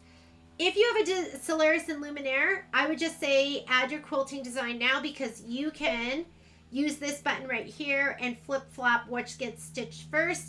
But on the other machines, you can't. So I'm going to go ahead and delete this and start over. So I'm going to go back here. Let's get our quilting design first. And our quilting design is going to be center ant. Center ant. August and July. Center. And it's going to be this one. Stephanie, talking to you. So they tell you can do them in the 5x7 or the 6x10. So when I did the very first one, I did it in the 5x7, but it doesn't give you a complete cut line. You're almost fussy cutting. So I prefer to put in the larger design, the 6x10. So I'm going to go ahead and set that. Now we're going to add our other design. So go ahead and hit add, pocket, and we are going to add the squares. We're not going to move it here because they'll separate. We're going to go ahead and touch embroidery. When you're on your layout screen, it combines. So now those designs are combined and they'll move as one. I'm going to go layout. My hoop is slid on. It won't allow me to go outside of my 6x10 field. I'm going to touch move. It combined the design, and I'm going to move it all the way up to the top, and we are ready to go. Let's go ahead and say okay. First thing it wants to do is the placement line for your batting. We are going to do that. And I'm going to look at what color we're going to quilt with, because I might just go ahead and put that color in right now. Let me do this. It stays when I do that. Okay. Bookie book. Where are you? There you are, all the way across the room. For these, it wants you to do the quilting, the center, centers in red. So I'm just going to leave this same color in there. And I'll let it do my placement stitch. And while it's doing this, I'm going to spray my quilt square and my background fabric. So here's my quilt square right here. And the background fabric is the white 7.5 by 7.5. Make sure you're spraying the right side, which is the wrong side. Does that make sense? You don't want to move my PQ 1500 over. Now I'm in my spray tent because my pieces are smaller. I only use my spray box for I use my spray box when I'm doing large border pieces. I want to spray the wrong side. That's the nubbier side. So give that a little shot of spray. And your background fabric. Make sure you're not spraying the floral side. And make sure there's no dark threads in there. I can see one. I'm going to leave him. He's small. He's kind of close to the edge. Maybe I'll place my fabric so you can't see. Okay, I'm going to place this down first. It's going to go a little bit outside. And I'm going to place this down. There's my dark thread. I might try and get him out of view, which means I'm only going to have like 1/2 inch up top, but who cares? He's right there on the bottom. It's okay. He might get covered over by that diagonal piece. Those dreaded threads. All right, now we want want to do, we got to fast forward a little bit. So here we go. We don't need to do the next step, which is so go to here where you go forward and backward stitches. We're skipping this. That's the tack down for the batting. This is the placement for the background fabric, skipping that. We are doing the tack down for the background fabric, and the red is going to be fine. It's going to give you something to fussy cut to. So I'm just going to go ahead and hit start. And then we do the quilting. Is the quilting really in red? Hang on. That's pretty bold. I'm not much of a bold girl. I'm kind of a blend into the background girl.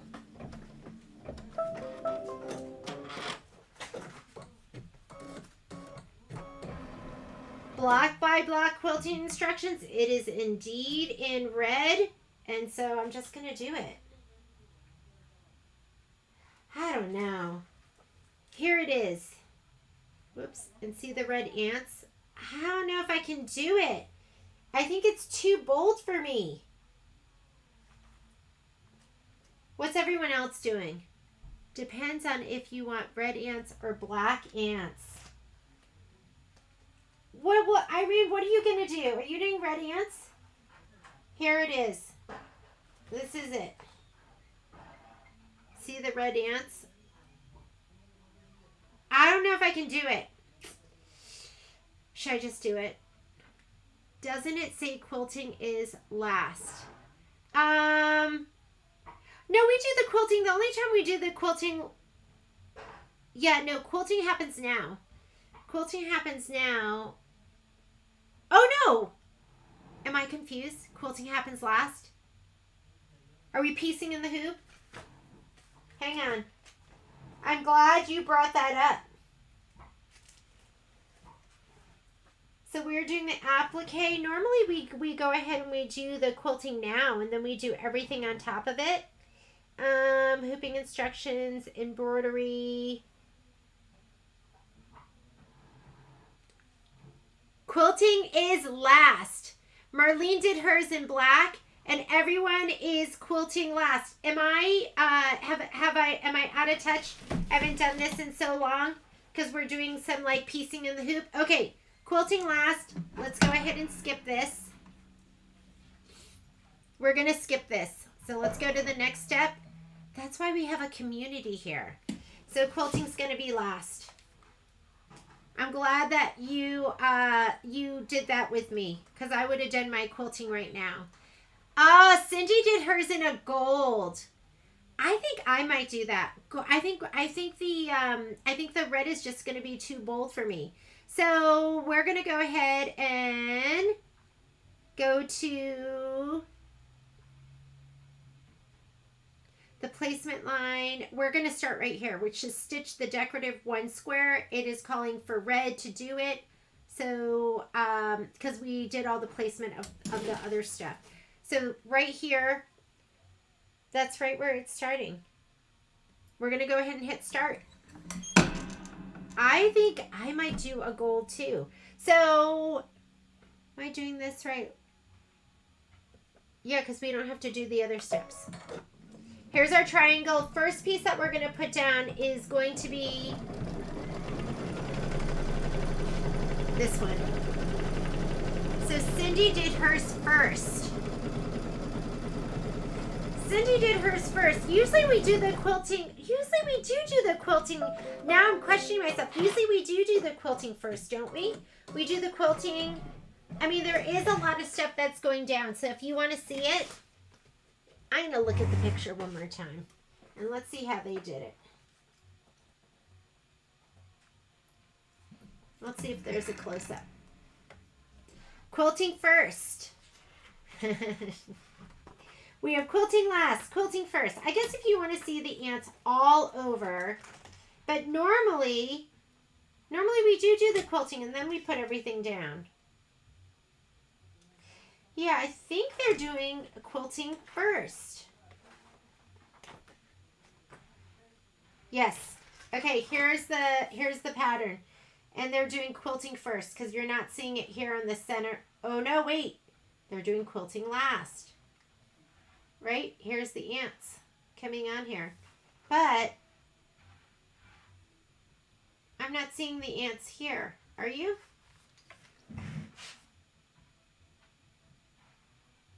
Yeah, no, you do see ants. Quilting's coming around. They're doing quilting last. Up to you. Do whatever you want. They are doing quilting last. I'll go ahead and do quilting last. But if you want to do quilting first, you can do quilting first. Whatever makes you happy. We're going to do quilting first. I mean last. Like they did. All right. First piece of fabric that goes down. We have done it first. We usually almost always do it first. So does it say to do quilting last in the instructions, in the quilting instructions? Because I didn't print out all the quilting instructions. But you're going to see, like right here, you can see they're doing the quilting on top. So it looks like, I think that one's going to be the flowers too, that they're doing the quilting last. So up to you. It looks like they're doing quilting first, and I wonder if that's something that they have in the instructions. Because I didn't print out the quilting instructions because we've always done quilting first.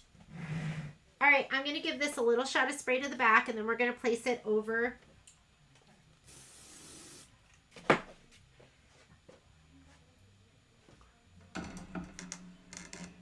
We have always done it first. That's why I almost feel like I'm going crazy. I was like, didn't we always do it first? The only time we did it last was when we were doing piecing in the hoop. Then we did it last. Maybe this, is it, Marlene, did you see it in the instructions? This seems like a big waste of fabric. Because you could have,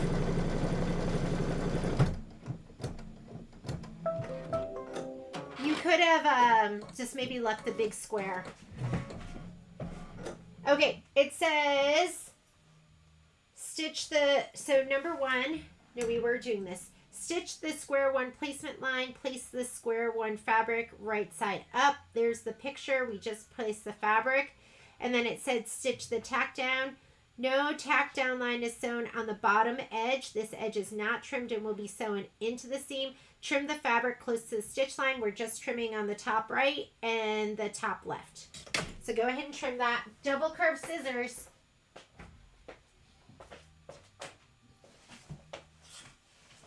I'm glad I'm stitching with my ladies and my gents. Page 6, bottom left. Page 24. Everyone's giving me instructions. Bottom left.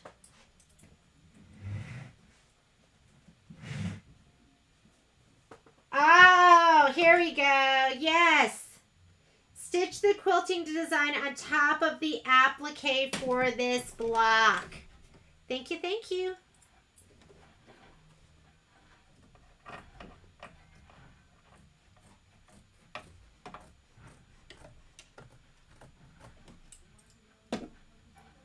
Takes a village. So if you're doing this with us for the first time, just know that the sew-alongs, I'm doing this project for the first time with you. So I haven't stitched it. Every once in a while I have stitched it out beforehand, but most of the time I'm stitching it with you. I just don't have time to do them all and then redo them again. Now it says stitch the square one decorative outline. You're going to be using the red. Just going to go ahead and pop that in. And I am not threaded. Let's go ahead and rethread. And this is the decorative stitch, so I am going to go back. Here we go. I see it now. I'll add that into the special notes too.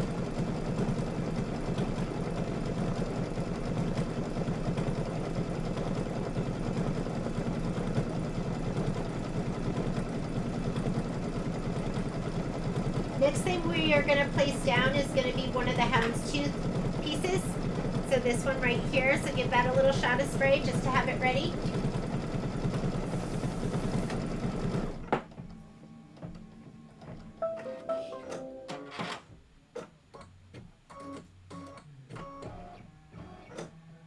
Okay, if you look at your screen, I mean, it's saying stitch square 2 placement line, but it's really the triangle, which I think is kind of confusing. But go ahead and stitch the placement line. It's going to be up here on the right-hand side.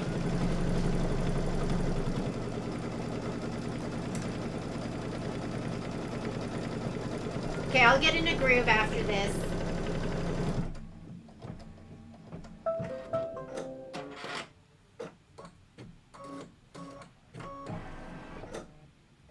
Have I moved to Seattle, Washington? Because it is raining. I want to say last year we had, it was a ridiculous amount. Maybe it was like 30 days of over 100-degree weather. And it has been so rainy here, which I kind of really like. I would like it if I wasn't dealing with wet dogs. Okay, now you're going to trim. Same thing. You're going to trim here and here.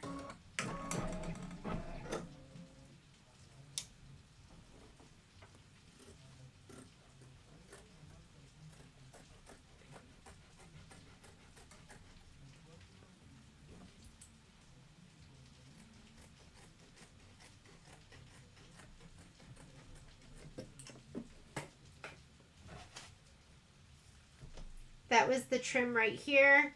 And then trim the fabric close to the stitch line. Stitch the square 2 decorative outline. Here we go again. Square 2 decorative outline.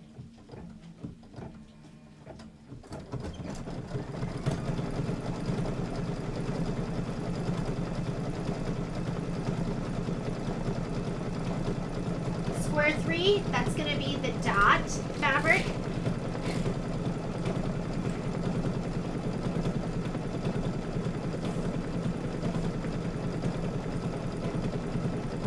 So grab this. This is going to be next. Give it a little shot of spray. If you're spraying, otherwise, little dab of glue, a little bit of tape, whatever makes you happy. We're inclusive here.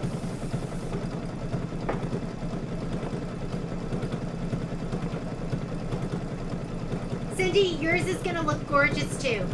I think it would have been fine if the ants were underneath. It's going to look great with the ants on top. Finished size of this block, if you look at this spreadsheet, I think it's 5.5 by 5.5. Let me turn to the page that has that. Okay, go ahead and hit start.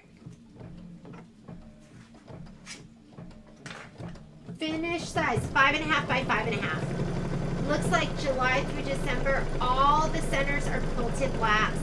Thank you for checking that for us.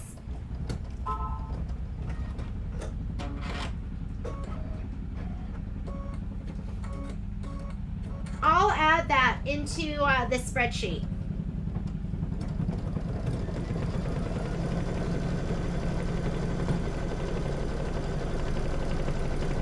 I started to doubt myself and I started to think, have we been quilting them at the end for all of them? Okay, you're going to lay this down, just cover over that square. I feel like if you're going to do another one of these, you could change your measurements too, because look how big this is. Let's, one thing I'm not crazy about is, like, you know me, I don't like waste. Okay, this is our tack down, and then we're going to trim. Sometimes it's good because there's been times where I've needed that extra fabric, or, you know, I've made a mistake. And in those times, I don't complain. I'm like, oh, good, we had extra fabric. So right now we're doing step number 8. Then we're going to trim. You're going to trim on the outside and you're going to trim on the inside too. So trim the fabric close to the stitch line. Trim inside the inner tack down line, being careful to only cut the square 3 fabric. So a good pair of scissors with a sharp tip are going to come in handy too, so you can get inside of that. Oh, Wanda, good for you. I know, I should learn how to do that. I should do that, but I am so used to just cutting it this way. But yes, if I was smarter, I would use my SVGs too. Okay, I'm going to trim around the outside first.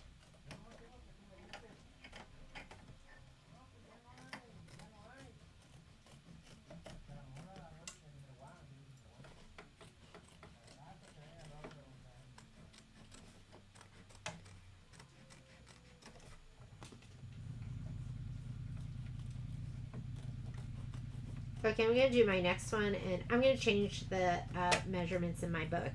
Because who knows, maybe I'll do this again in all my free time.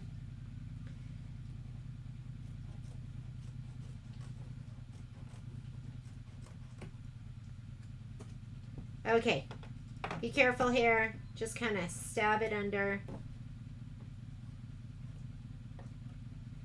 And it might be helpful just to go like layer at a time.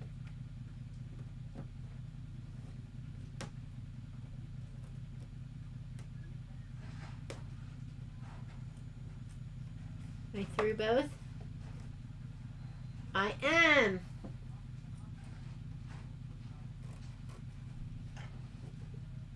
Yes.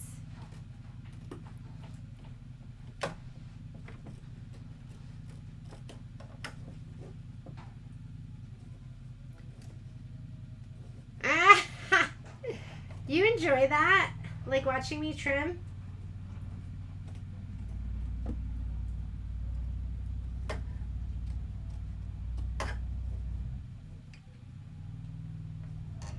I do whatever I can to not have to remove the hoop. That's like my biggest goal.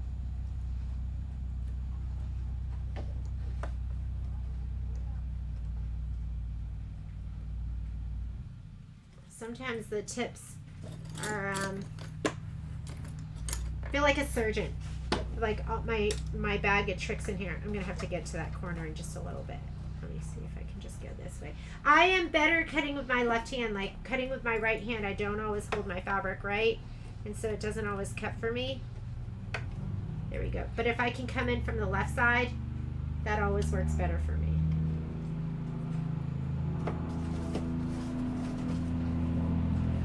All right. What's next? Directions. So now it wants you to, we did the trimming, stitch the square 3 decorative outline, stitch the trimming guideline and tick marks, and remove the hoop from the block. But remember, we're going to go ahead, if you haven't done it yet, you are going to add your quilting. So I'm just going to go ahead and hit start. And then you're going to decide, what color ants are you going to have? This is, for me, doing all this stuff was like being at a restaurant and letting everyone order before me, because I'm still trying to decide, what am I going to eat? What color am I going to make those ants? I kind of like the idea of doing that yellow or gold. This right here isn't particularly close. So with this stitch is really important that you get really, really close, because if you don't, you can see some of that under fabric, because it's not a very wide decorative stitch. So I'm going to come in here and get a little bit closer.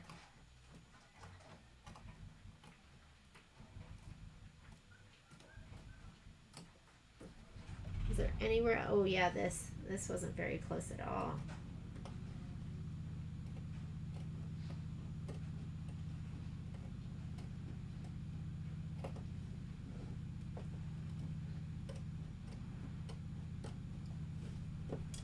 Here we go.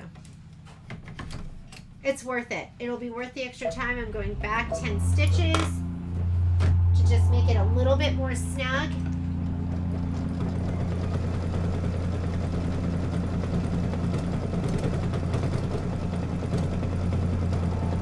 Grasshopper, it is many hours of trimming.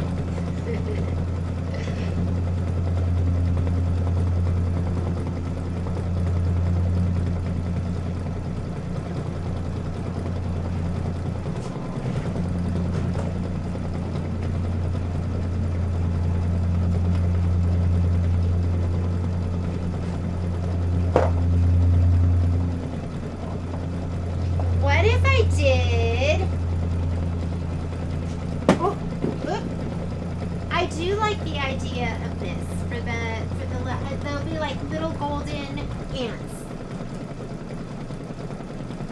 I don't know what it is about the red. The red is just a little committed for me. What if I did brown ants? Or how about linen?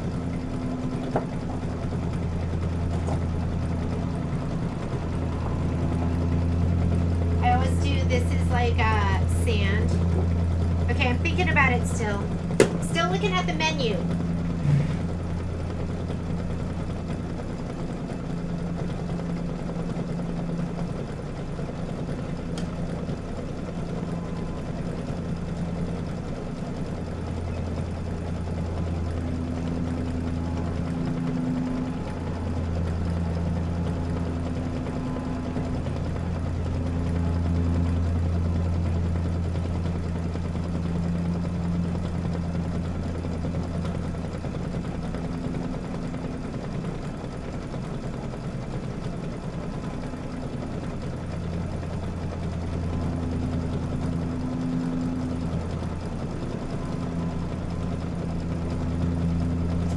Do this block, and then we're gonna go ahead. I think I'm gonna do the itty bitties. That's what I call them, the itty bitties, because I'm gonna do that in the same 6x10 hoop. I'm just gonna kind of nudge it up, and then we'll do one of the triangle blocks, and we're gonna call it a day.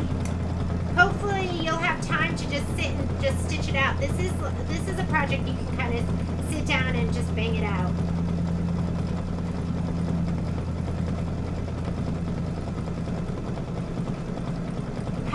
Gold sand look on the red. Probably good. I'm thinking I'm going to use this. I think it's going to look good. And then it'll go with the yellow too. And it's not like red for me. Red's. I know there's people that love red. So if you love red, I'm happy you love red. But I think I'm going to do this. Okay, now it wants to do the cut registration mark, so I'm just going to go ahead and, you know what, let me cut that. Red on red's not going to show up as well, so I'm going to switch to this sand color right now. What are you thinking? Anne, are you stitching with us? You stitching something? Are you rearranging your room again? Sand.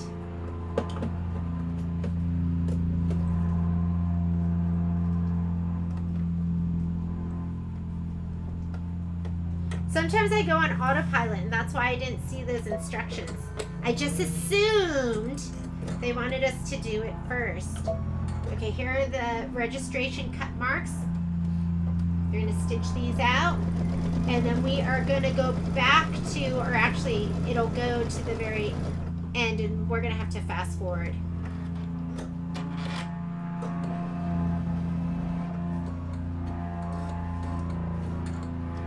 Cute.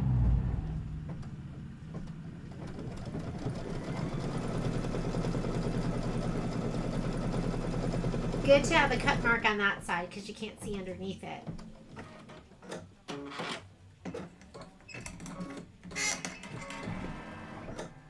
Alright, so saying it's done, but it's not because we want to go back, and there's our quilting stitch right here, so I'll just touch in there. I want to make sure I'm at the beginning of that, so this goes forward to the next. There, now I'm at the beginning of that. And I'm just going to stitch.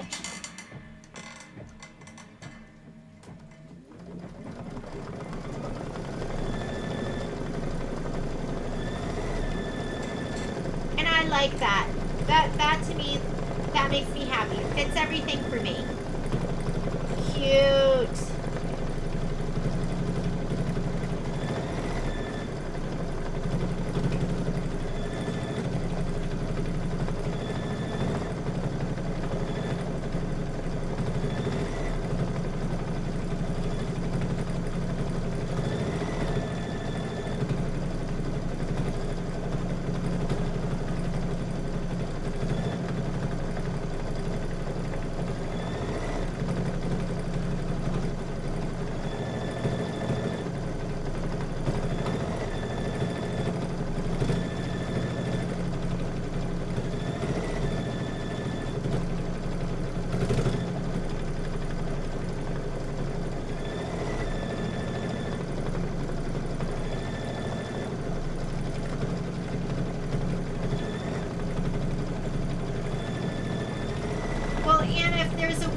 away. I'm sure you're going to make it happen.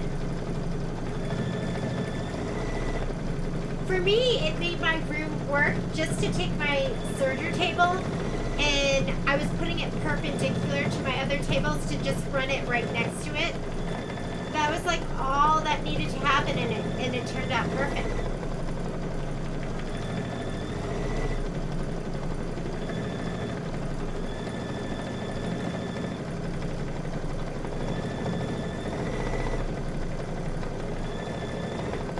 Okay, you're going to be hooping up in the 9.5 by 14. You can do it in the 8 by 12, but I've been doing the 9.5 by 14, and I really like that hoop. So let me go hoop that up.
I love it. I love it. Okay, I'm pleased with that. And we are done with that block. I'm just going to leave that on there for right now. I'm going to come over here. We're going to hoop this up. And if I want to get this out of the way, I could just trim this right now. And we'll trim this a little bit more when...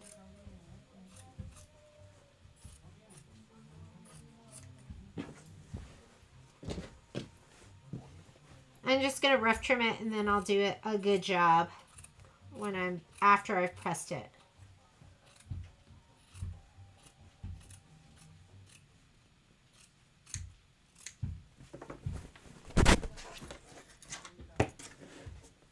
Okay, let's hoop this up.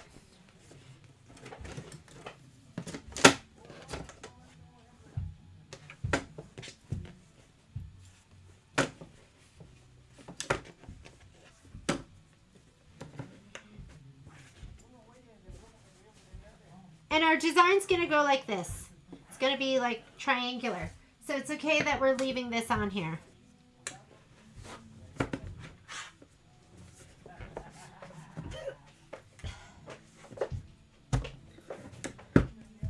Alright, I'm going to pull out my bubbles.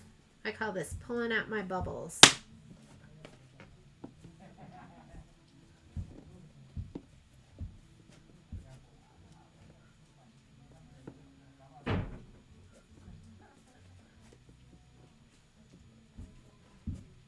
Right, and let's take it to the machine. To the machine. To the machine.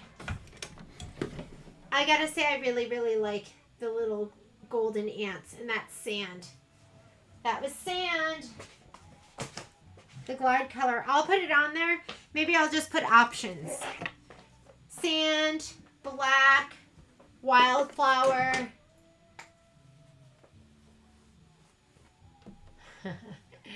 Anna, you should knock down a wall. I know you have other rooms. Maybe knock down a wall and make it one big room. I'm all about that. Oops. Okay. Here we go. And let's load in our design. Let me grab my spreadsheet. Easier said than done.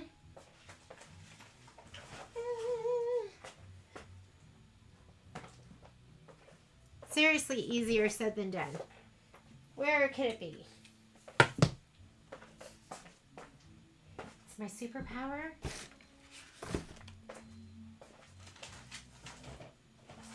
I don't know. It's gone. I have the other ones, but not the one I need. All right, let's look at the book then. We'll figure it out. I'll have to remember that when I stitch it out. What do you want to remember, Cheryl? Because I'll add it to the spreadsheet. Are you talking about stitching it out last? Because I'll put it on there. Big, bold print. I'll put it at the top. So I'm going to go home. And we are going to go embroidery. And we're stitching out. It's called Picnic in the Park. Picnic. You need a bathroom. That's important. Picnic in the Park. The quilting design is triangle ant. Centers, triangles. So we're going to do that one. It's triangle ant. You have an 8x12 and a 9.5x14. I'll put that on the spreadsheet too. I'll put it on my spreadsheet. I'll add that in as a suggested color. So I'm going to go ahead and touch set. We're going to choose our hoop size. I'm going to go back up here and I'm going to choose the 9.5x14. And now we're going to add our design. Actually, this we can go ahead and move right now because the design, you have squared up marks that you'll add that to. So I'm going to put this in the upper left-hand corner. Edit, move, and say okay. Now we're going to add. Design we're going to add is going to be the picnic basket. Here's this and my PES. And here's the picnic basket. Set. So there's the part that goes along here. So I'm going to have to edit, rotate, swing it around once. We'll move this down. Whoop.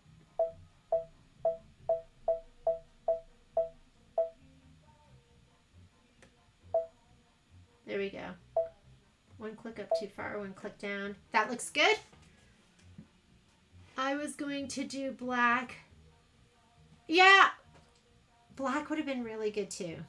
Black would have been good. I'm going to go ahead and say okay to that. And now we're just going to say embroidery. Embroidery is going to take us to the next screen where this is going to be grouped. But I think we should be okay. I have a camera on here and I can use my projector too. But I just want to make sure that I'm not going to go into the fabric above. So you have a couple of different options if you have the Solaris and Luminaire. Number one's the camera, and it'll take a picture of everything in the hoop. Or we can just use our projector. Well, let's use our projector. I just want to make sure that blue fabric isn't in the way at all. So you move your projector with your finger, and then you move your design with your arrows. And I am not even close. We're not even close to it. So we have tons of room. I could scoot my fabric down if I wanted to and take advantage of it. But I'm just losing about an inch, so it's okay. We'll just leave it the way it is. Alrighty. First thing that we're going to do is we're going to look at our instructions. And we're going to go, are we quilting before or after? So right here it says, block by block, after quilting, complete the fabric prep section, then go to machine step 3 in the embroidery instruction. So they want you to quilt beforehand. We're going to quilt first. All right, let's do our quilting first. First, we're going to do our placement line. We're going to lay everything down. So I have the gold still in there. I'm just going to go ahead and hit start. Let it do the quilting. Let me grab my fabric. Hi, Miss Cindy.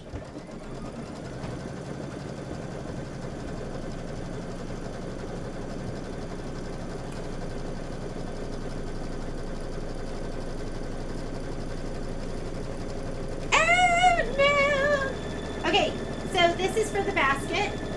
This is your background fabric. You also need your batting. And then there was like the little red piece and the pretty petals. But I don't know where mine is, so let me find it. It was all over here, but I've moved stuff around. And I think maybe it was sticking to something.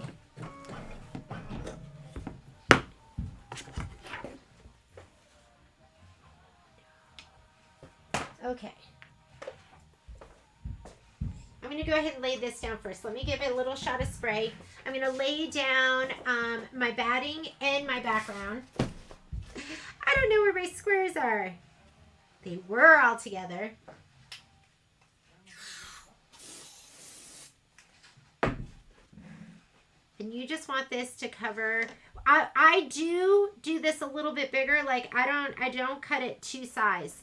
So I'm going to do the tack down for this. So we're going to lay that down, go ahead and hit start, and now it's going to do the tack down stitch, and we're going to trim. And I'm going to go in search of my fabric.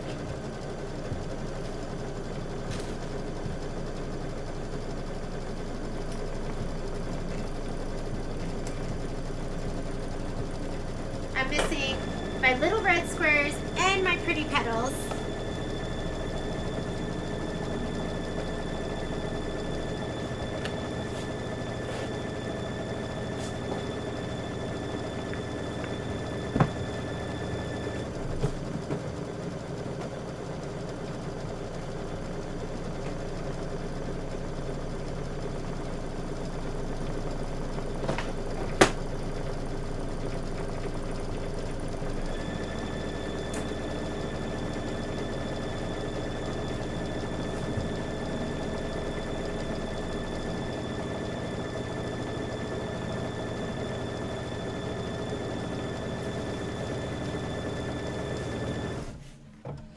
I always say when in doubt, look on the floor. Got a little pinch right there. And one of my squares was there, but not my red. I'll just use bigger pieces if I can't find it. Okay, we are going to go ahead and trim this. And then we're going to lay down our background piece. We don't need to do the placement stitch for our background piece because we know it's going to get centered over this.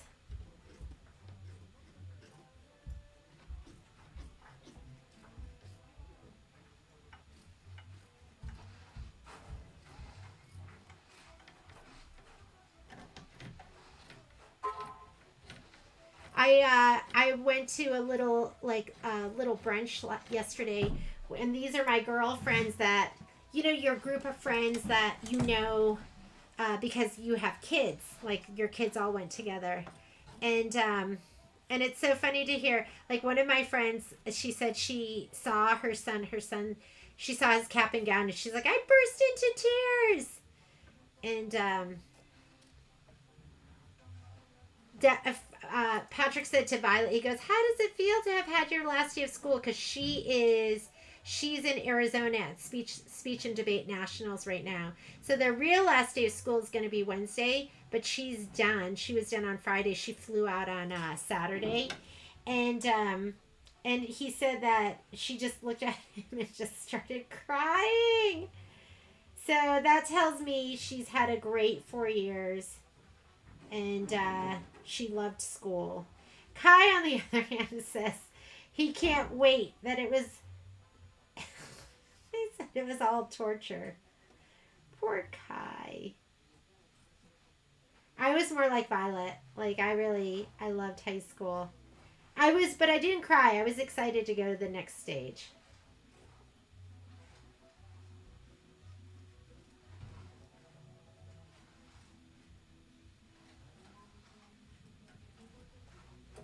Here we go.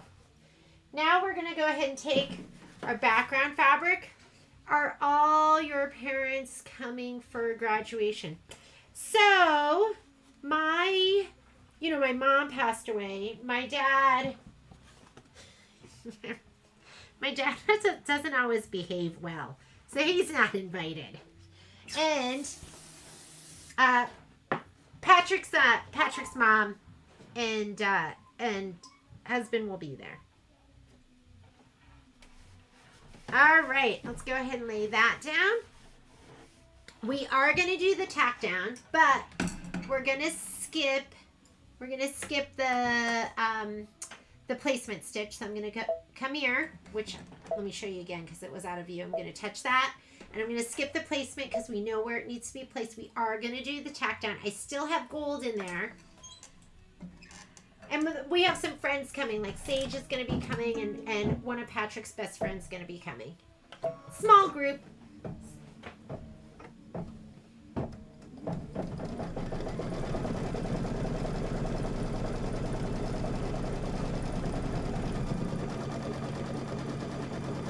And this is nice because the back of the hoop just glides over the back of the table. So it just glides over that. So you can just...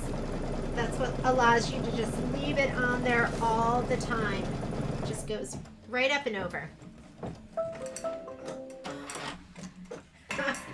Cindy, that would be a long explanation. We're going to go ahead and do the quilting stitch, and the quilting we're just going to do in white.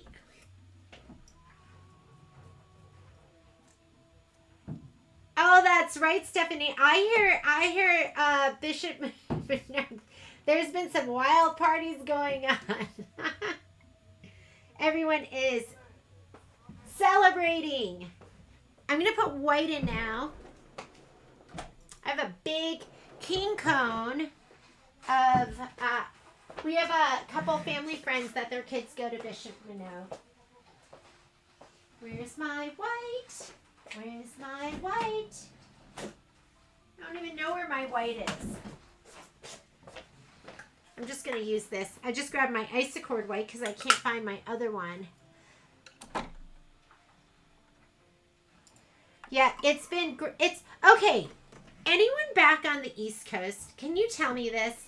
So here in Reno, so I grew up in Connecticut, and I know things have changed, but when you graduated, you had like a graduation party, like friends and family. So here in Reno, and I wonder if this is just how they do it everywhere. Here in Reno, there's like everyone has like a drop-in, like you just drop by. They usually set it up for like 4 hours, and then you can just drop in. And so the kids go from party to party. They go from graduation party to graduation party. And I think that's kind of customary. And then like you send out like, it's almost like you send out cards with their graduation information on it. And but is that a West Coast thing? Is that what they do everywhere now? Is like, does every place do that? It's like a drop-in party. So you drop into this party, and then your friend has theirs, like, you know, somebody might have theirs from noon to 4, and then the next person has theirs from like 2 to 6. And I mean, Stephanie, have you gone to so many graduation parties, or your granddaughter? Has she been just like non-stop graduation parties?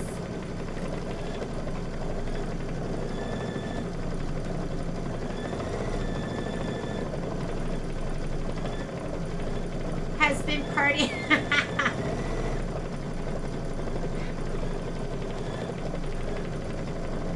The drop-in party. So how about like West Coast? I mean East Coast. Are they doing that? Are they doing that on the East Coast now too? Like the drop-in parties?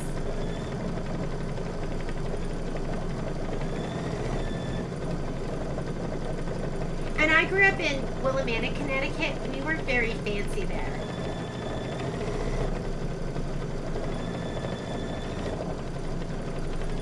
Cute ants. I still have to find my pink and red fabrics. Still haven't found them.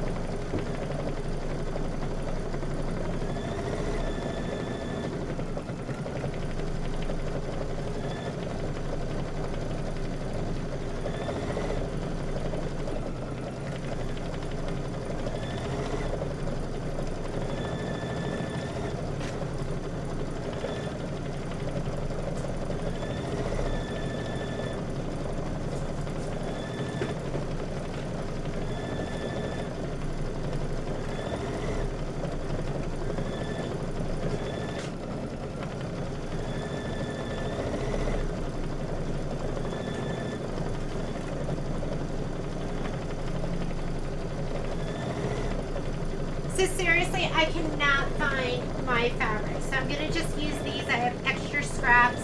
Mine are cut and they're somewhere, just not here.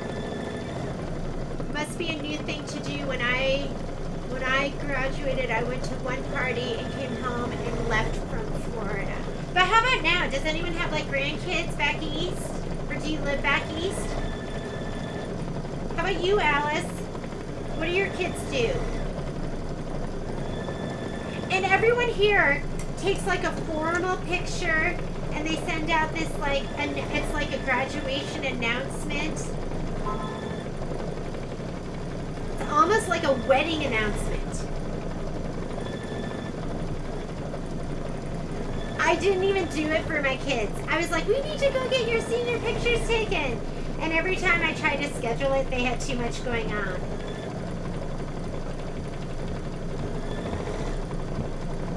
So we haven't even taken their senior pictures, which I still plan on doing because we haven't done family pictures in a while. So I figure we'll do something special for them as seniors, and then we'll do something for the family.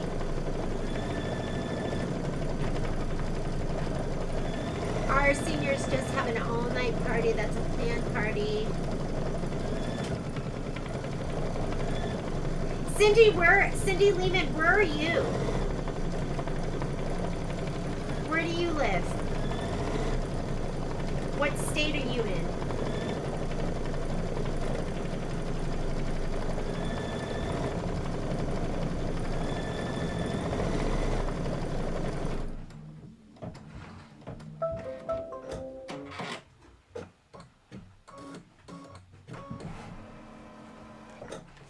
Okay, I am going to skip the next step. So the next step is if you are just placing your fabric right now. We already have our fabric down. We're already quilted, so we don't need to do that. And let me get my filming arm up. So I'm going to skip that. This is going to be to tack down your fabric so you can do your applique. You don't need that either, so we're going to skip that step as well. We are going to do this step. Oh, actually, no, we don't need to do that. That is going to be the tack down basting stitch. This is your strawberry placement line. So we are going to do this. It is calling for red. I'm going to put wildflower back in. What new tools are pictures were what the, that's what our pictures were. You know, but we did used to, like, everyone bought the pictures and then you would, you know, you get all the wallet sizes and you would send that out and people would put that actually in their wallet. Where is my red? I'm looking for my red thread. It's gone. Oh, there it is. You have to do the blanket. You have to do the blanket. Are you talking about this? This? That's just your tack down basting stitch that gets taken out. So you do need to do that if you are just laying down your fabric. But if you've already done the quilting, okay, so you're in Oregon. And that's what they do in Oregon. Does everyone send out a fancy picture? I'm a bad mom.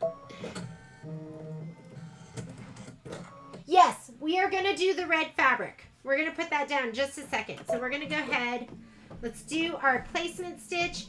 You should have these cut down. I think they're 1.5 by 2 inches, but I can't find mine. So I'm just going to use this little piece and I'll just give it a little shot of spray, lay it down, and then we'll trim it.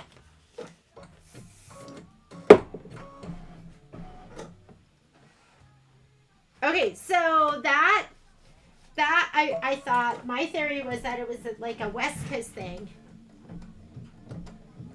50 miles away from any place north, south, or east. That's kind of like where Patrick lived in. He's from State College, Pennsylvania, and he used to always say I'm 3 hours from everything. And he really was. Except State College. Except Penn State. He was right where that was. Okay, we're going to go ahead and trim this. Stitch, this is the strawberry placement line. Place the strawberry fabric right side up. Stitch the tack down, trim the fabric close to the stitch line. Oh, look, I don't even need that other piece. I was using my Stripology ruler like crazy. Stephanie, I think you were probably the first one that introduced a Stripology ruler to me. I just love my Stripology ruler. And for a while I wasn't using it, and I have no idea why. And now I can't stop using it. Okay, slide that back on. We are on step number 5, which is to stitch the strawberry decorative outline. Sometimes I will match my bobbin thread. I missed a step. What step did I miss? You missed a step. You are... All right, if you're... Oh, are we talking about this? Fold the blanket in half into press well along, apply, and then load the embroidery file. I think we're good, right? We need that for later. These two steps, are we talking about these two, Wanda? Because this is the template. That's if you don't do the background quilting first. And then this step right here is just your tack down basting stitch. So I think we're good. Am I missing something? I think we're good. So we're skipping right here. If you've done all of that and you've done the quilting in the hoop, then you're skipping these two steps and we're starting right here. So we just did the strawberry blanket placement, tack down, and trim. So now we're going to do the outline stitch. I'm being lazy. You can put a matching bobbin in. If I see white, I'm going to go ahead and stop it. I think we're good. Because you might see it pinned out of the white. I'm good. I'm just going to leave it. And then we're going to stitch the straw fill 1.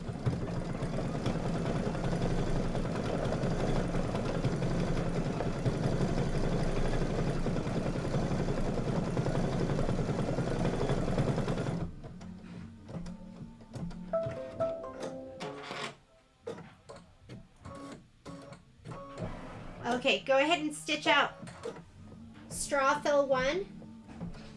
And then you're going to also need a pink. And it looks like a light pink. Let's see what pink I should use. And I'm not seeing any white, so I think we're good. How about we go with... I'm going to go pink lemonade. Let me go ahead and change out my thread. It's showing pink on the screen. Just make sure you're where you're supposed to be.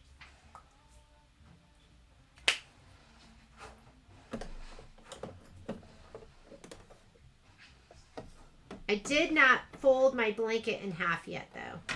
Do need to do that and like press it.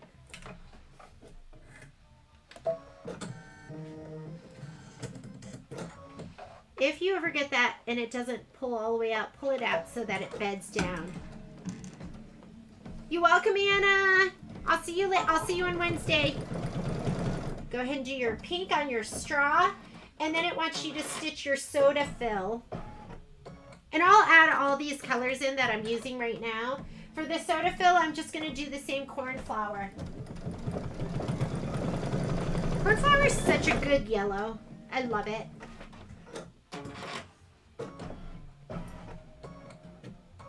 It says, with this, it says check the straw fill for any jump stitches and trim as needed. So you want to trim away any of those jump threads. And we have a couple different jump thread trimming tools, as long as I can find them all.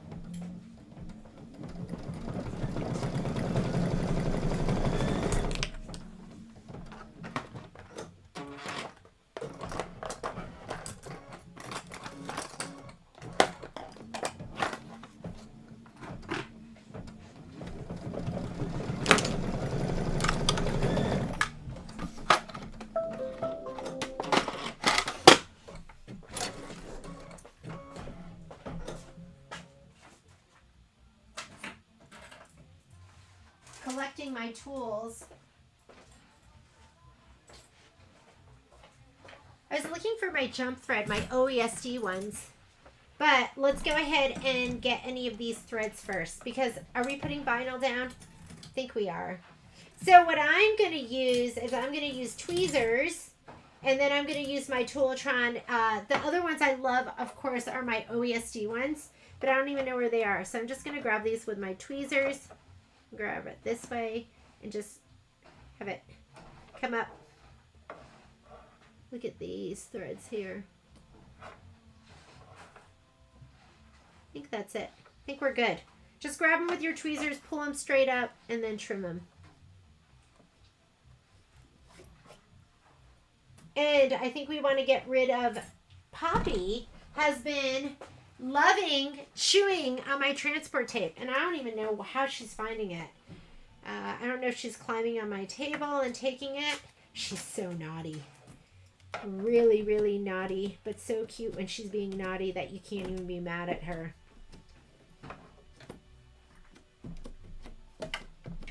I think we're good. All right.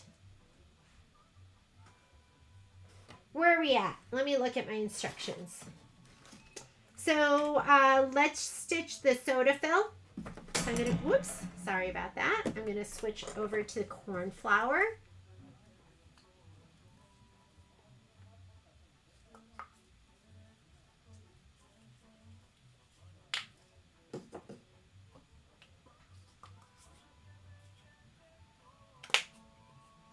Whoops.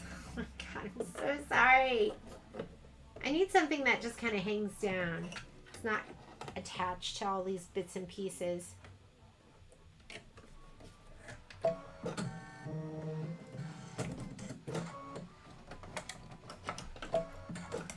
There we go. Here's our soda fill, and then we're going to stitch the soda pop placement line. And it's showing that in that green,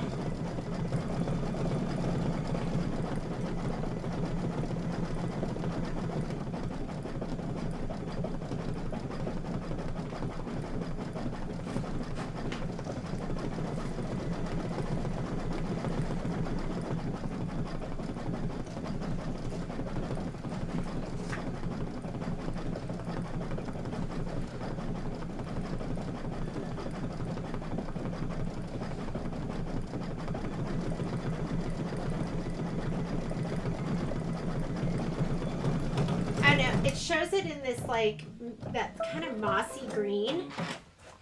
I want to look at more of a close-up picture, and let's see what we should pick out for that. If we should do that mossy green. If only they had a close-up.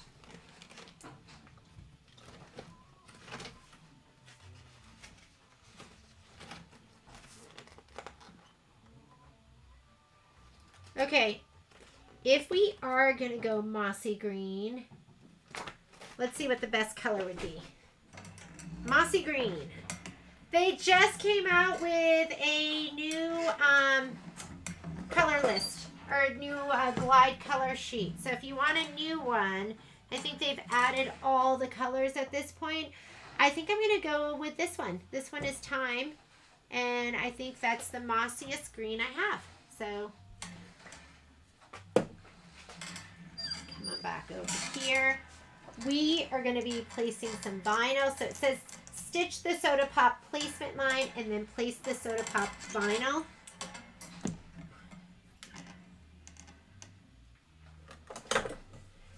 Is your other dog... Oh my God. Okay.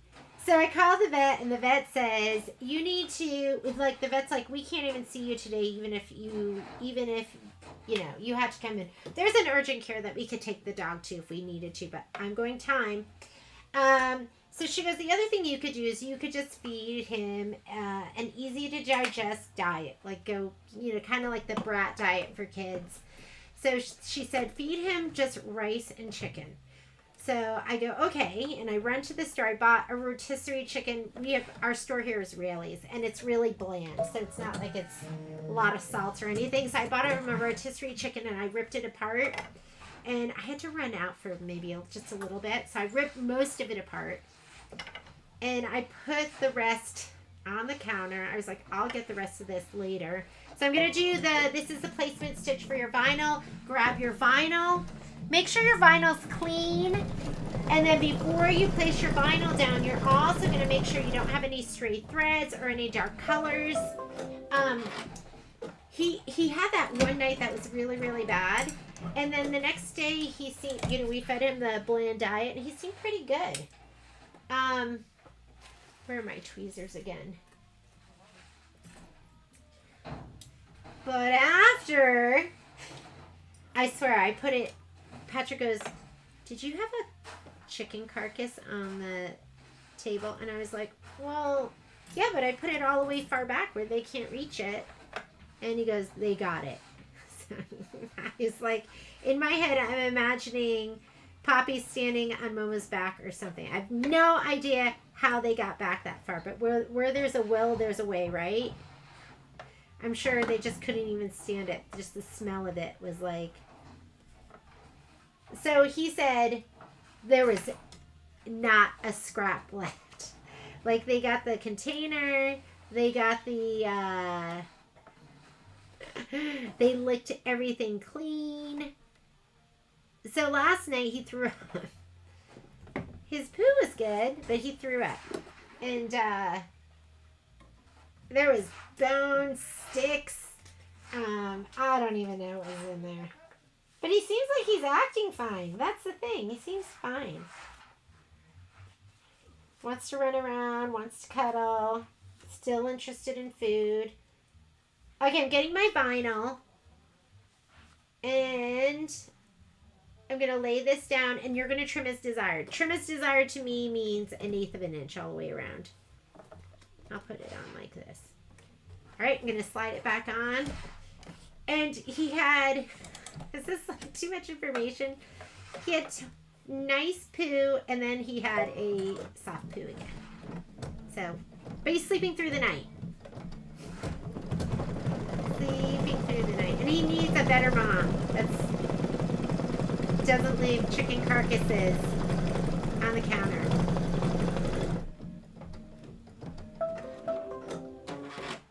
Okay, I'm going to use my curve straight.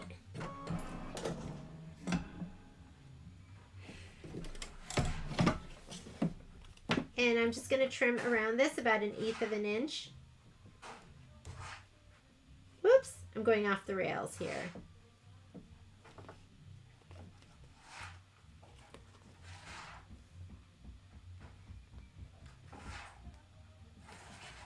I don't know if that other night it was more, I think Patrick and I weren't feeling well because we were so tired from getting up with him all throughout the night. Because he seemed okay.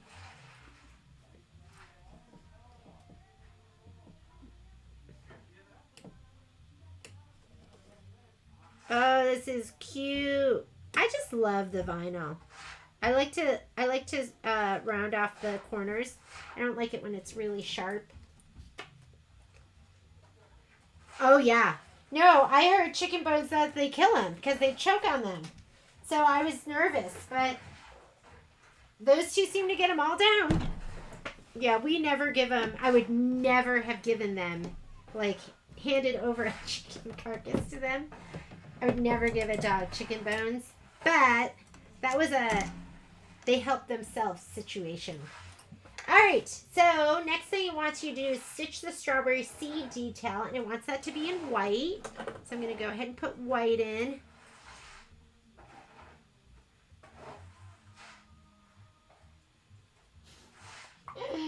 I just imagine the two of them, like, trying to eat it as fast as they could because they know they're not supposed to have it. Being so naughty. Partners in crime. I'm sure Poppy was standing on Momo's back.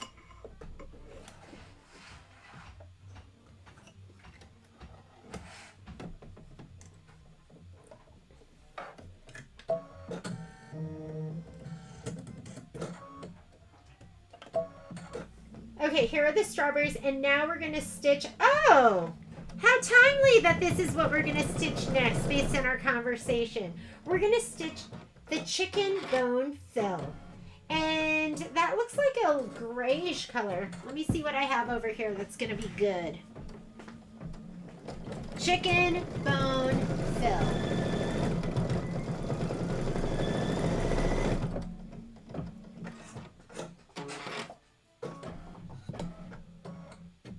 I mean, what color are chicken bones? I think this is like a good chicken bone color. So I've got here 2 different choices. This is warm gray floor, and this is flint. And what do you think? What should we do?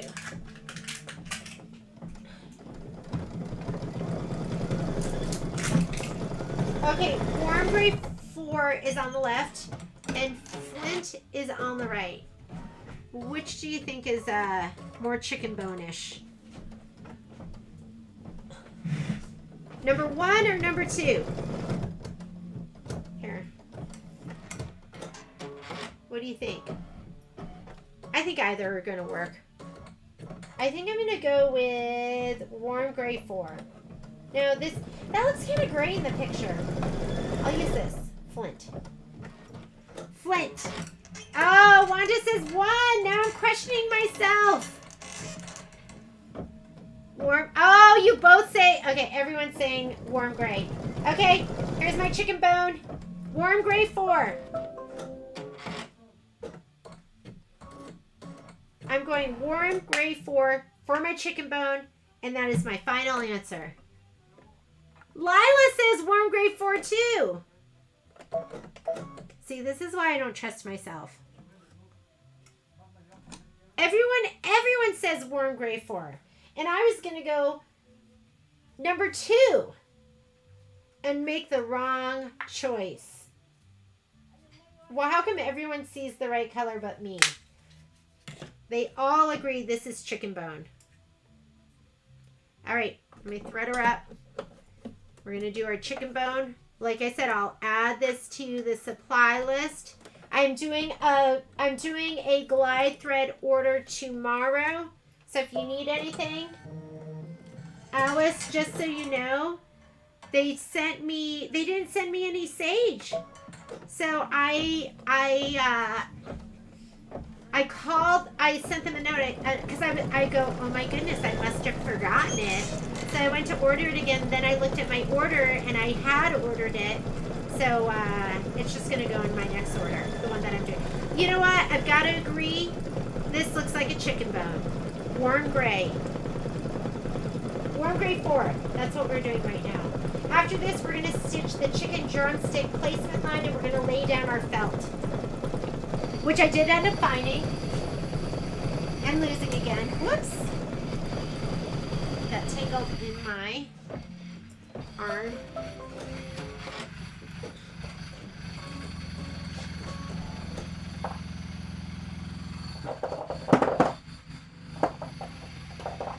Okay, here we go.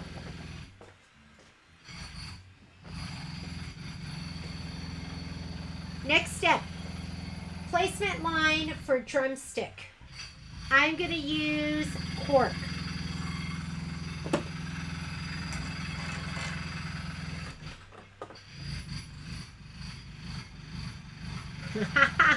You apparently like chicken bones. Let me put this off to the side. I'm going to put all my colors over here of everything that we're using so I can put those in.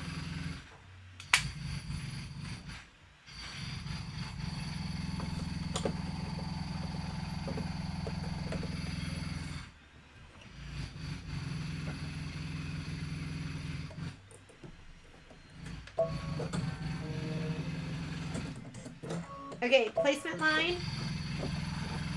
I didn't cut my felt apart. I never cut this down because the pieces are so big. I'll lay them down as we go.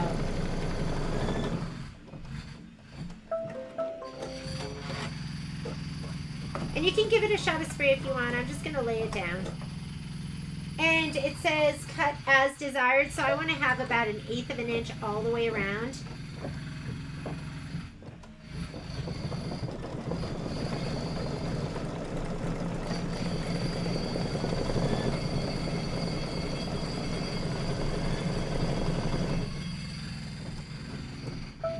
Use your curved straight scissors. That's what allows you to like control your cuts when you're doing this. Otherwise, you know, if you're using curved, you get like little smiley cuts. There we go.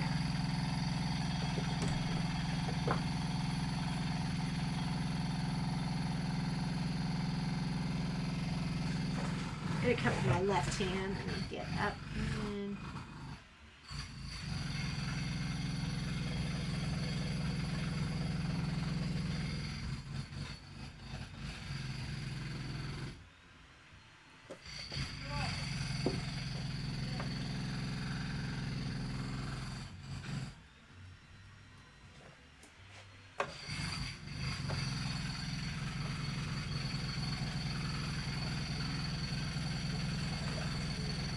cute. Make it a little round. How cute is that? It's making me hungry. Okay, stitch the blanket placement line and place the blanket fabric right side down. So color doesn't make a difference. I'm just going to leave the sand, or no, I've cork in. I'm going to leave cork in. So go ahead and do your placement line. And we're going to grab our piece of fabric, this one. Whoops, sorry. I'm going to grab this. We're going to give it a little shot of spray and place it down.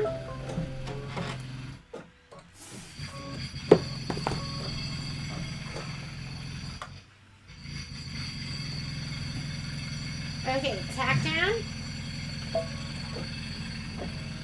And then you're going to trim close to the fabric. And then it says stitch the basket handle detail. I think the best color to pick for this is going to be that dark contrasting color. Let me see what I have.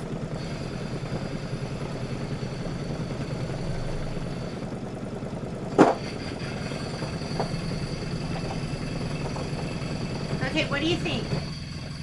I mean, we could just leave that same color in. That's the...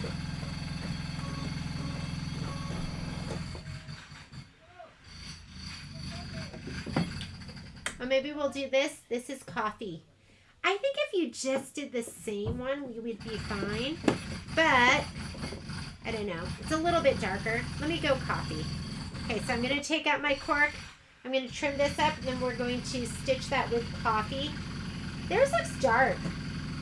Look how dark theirs looks. Doesn't it? Like that handle looks pretty dark. Darker than this. They look like they have something like, no, not that dark. Okay, I'm going to look a little more. Look, did anyone do this, and what color did you use? I'm thinking, should we just do this? No, that's too brown. Theirs is more like a grayish. Like a, should I just do brown? Cork. I'm going to leave my cork over here.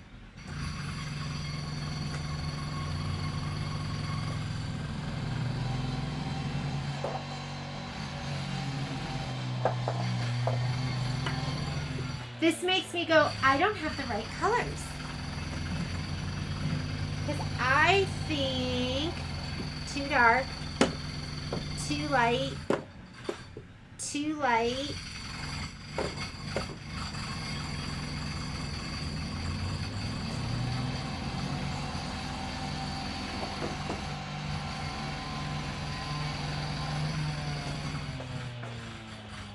I'm in my isochords right now.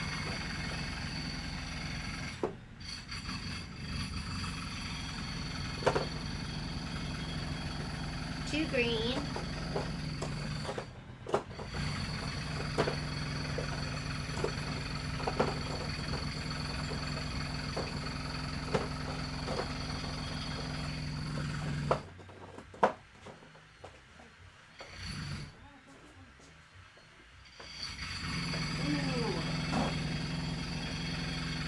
Just right. Okay, that's a good... Oh, no, that's too dark, too. Okay, forget it.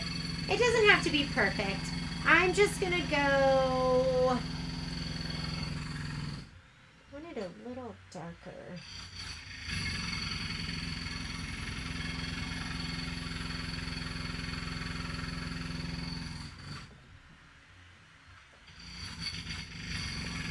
There's the rest of it.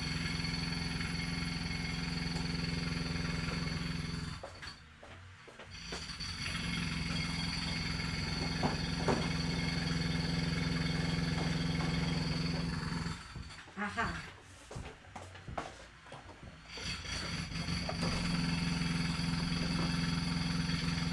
That might be good. Maybe that one. Okay, so I'm in my isochord realm because I have so much isochord, and I think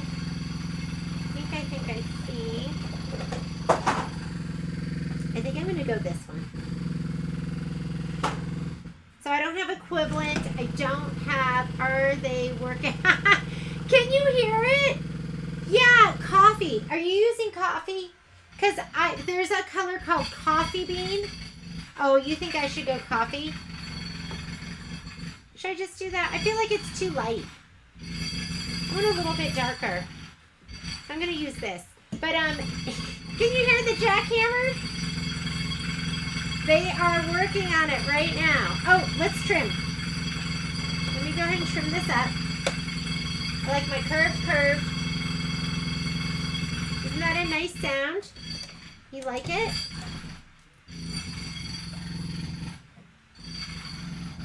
The one that I'm using, does that look like your Floriani, Wanda?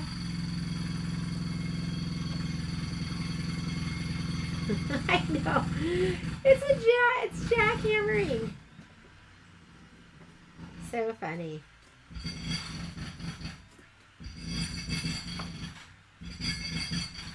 And we're supposed to be having a party over here. I don't know. Who knows? It's hard for me when I'm like, you know, I'm one of those people that wants everything to be perfect. It's hard for me when it's not. Okay, is that too... Okay, we'll just do it. I can't decide. That one's just too dark. I wish I had coffee bean. Do you have coffee bean? Joanne, is that what you're using? Whoops, I'm just going to put this one in. We'll see how it looks. It'll be fine.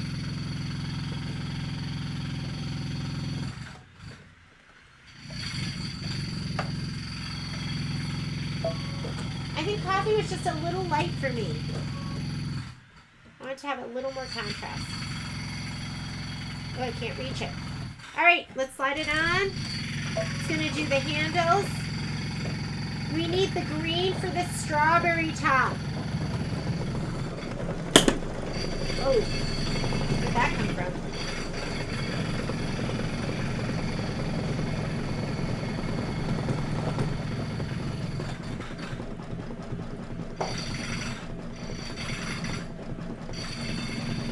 Can we do this?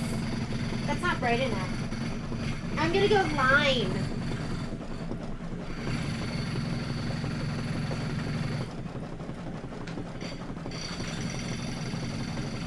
Do this for my strawberry tops.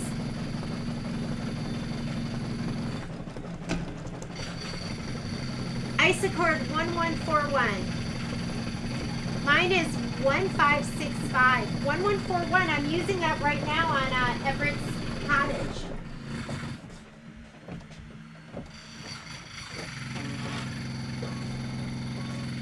This is 1141. Yeah.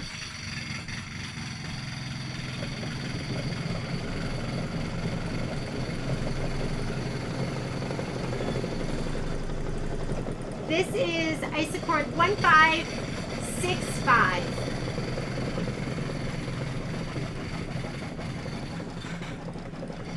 So we're going to do this in the top of the strawberry, and then we're going to stitch this basket satin outline, and then we're going to place that blanket down. I didn't put any fray check on mine.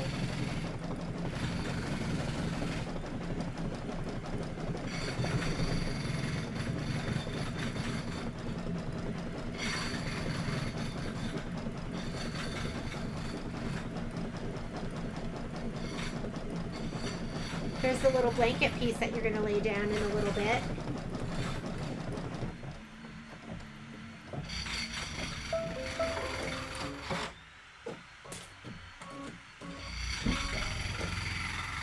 All right, let's go ahead and do the strawberry top. Again, I'm going to do, so the only color I didn't do that was Glide was that color just now. I'm going to put in...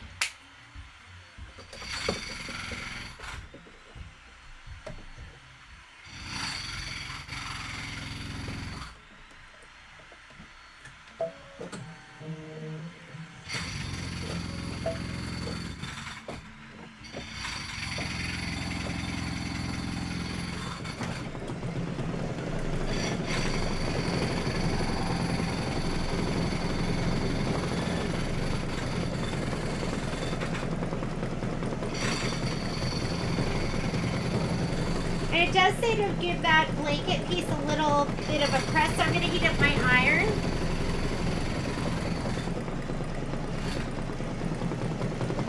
Oh my goodness, I just spotted all my pieces. And I swear, they're right where I left them. Here they all are. Just where they're supposed to be.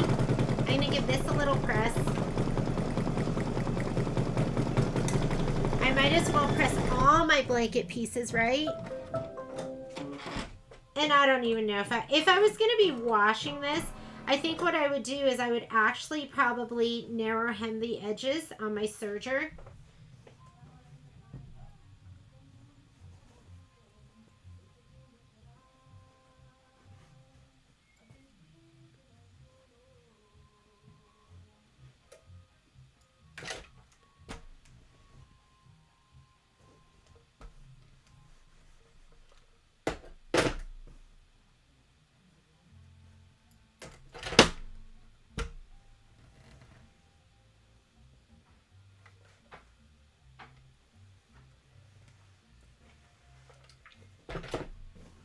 Okay, let's come on back over. Look how cute it is from this angle. Oh, it's so adorable. What a cute little basket, and the soda with the vinyl on it is so adorable. Okay, now it wants to do the outline. I'm going to put that color back in that I used for the handles.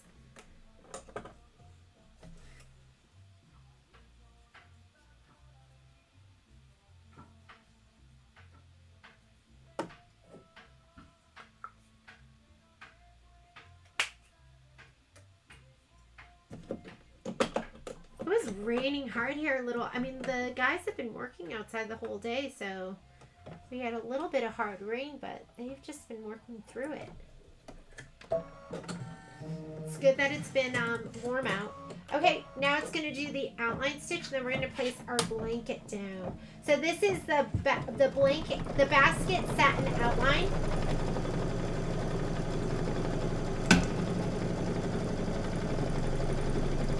And I'm going to have to look at the calendar because we're going to get together and we'll stitch out August. But I want to see where we're going to fit in, falling into autumn.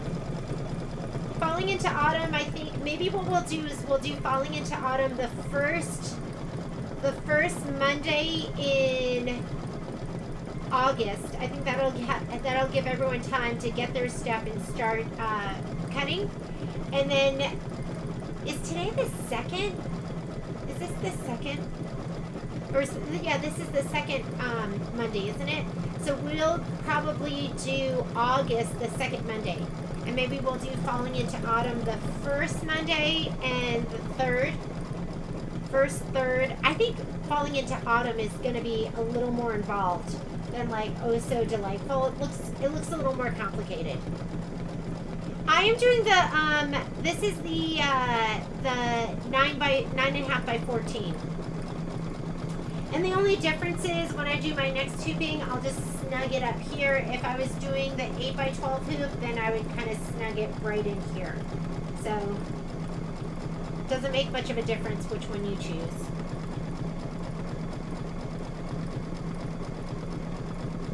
Pinking shirts would be really cute too, to have it like the edges just be pinking shirt. It's a great idea. That's why I love our sew-alongs.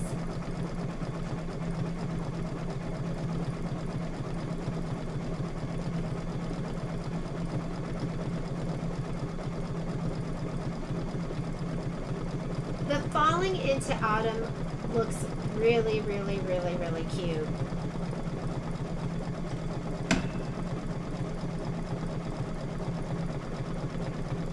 But the OESD event is going to be really, really, really, really fun. I think Patrick has it on his calendar. It's going to be, I think it's what was it? Maybe it's a week. He's going to go look at venues.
I know color doesn't make a difference for the next step, but I'm going to go ahead and use taffy because it matches the blanket.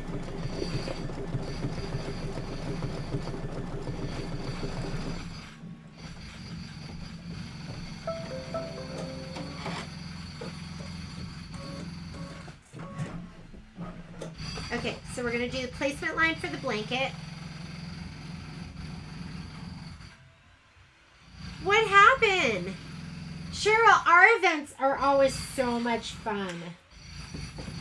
So, I hate to think that you had a bad experience.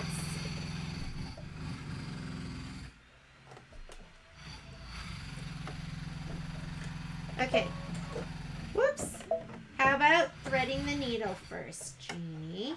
Let's thread it. Since it's a placement line, I'm not going to go back those 2 stitches. I'm just going to go ahead and lay it down. Is that corn about the mudslide in Carson City? Is that corn on the cob on the left of the block and a chicken leg? That is it. That is soda pop. I know, that's kind of a weird color, right? Well, maybe it's like lemonade. Okay, we're going to place this down here. You want to place it on the placement line. Let me come back a little bit this way. And it says to tape it down. Do I need to tape it down? Probably, right? Is that corner? I like that. Is it corner? I'm just going to hold it down and let it stitch really slowly.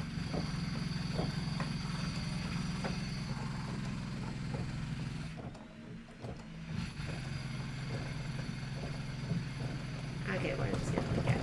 I think we're good.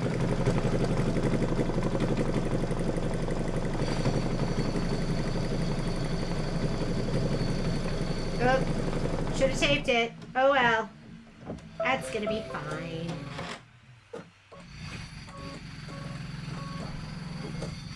Press well, and then it says stitch the trimming guideline. That's going to be fine. Kind of like it just like that. So we'll just go ahead and let's do the trimming guideline. Oh no! Well, Cheryl, you know it's all our ladies and everyone's super sweet.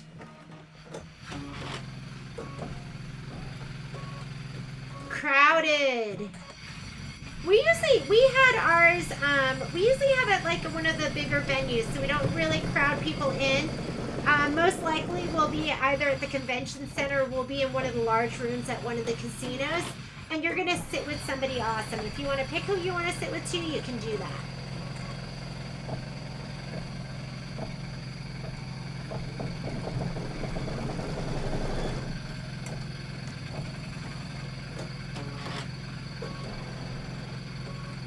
Yeah, we want to make sure you have a good time. You're going to have a great time.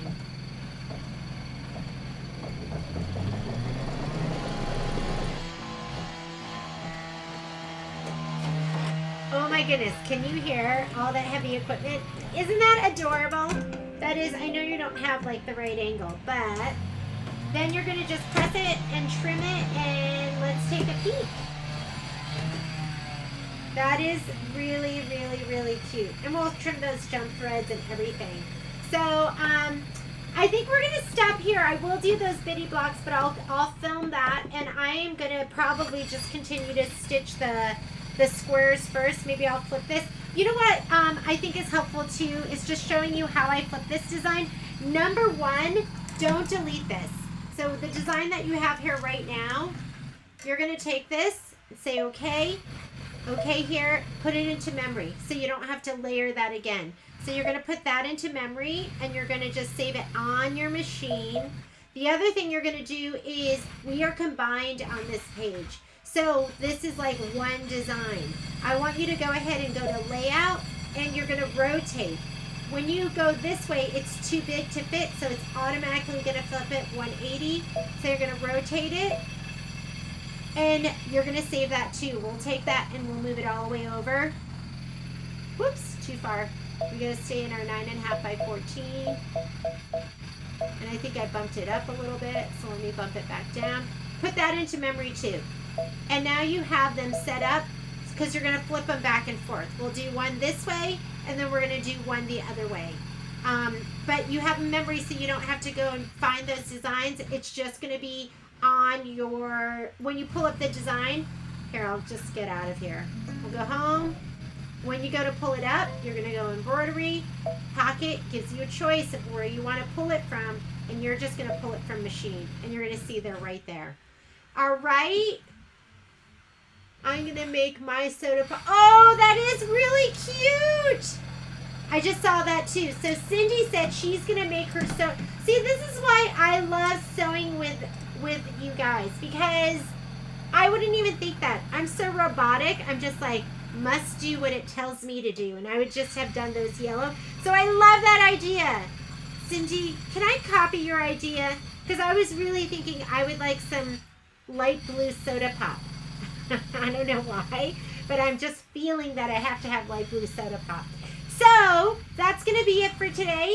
Thank you so much for joining me. We'll be back in the store tomorrow. And I'm just going to, hopefully you can just keep stitching too. I always say, wouldn't it be great if I could actually get something done and show it to you? But I'm going to get going. Have a great day. That was super fun. Thanks for joining me, and I'll see you tomorrow. Bye.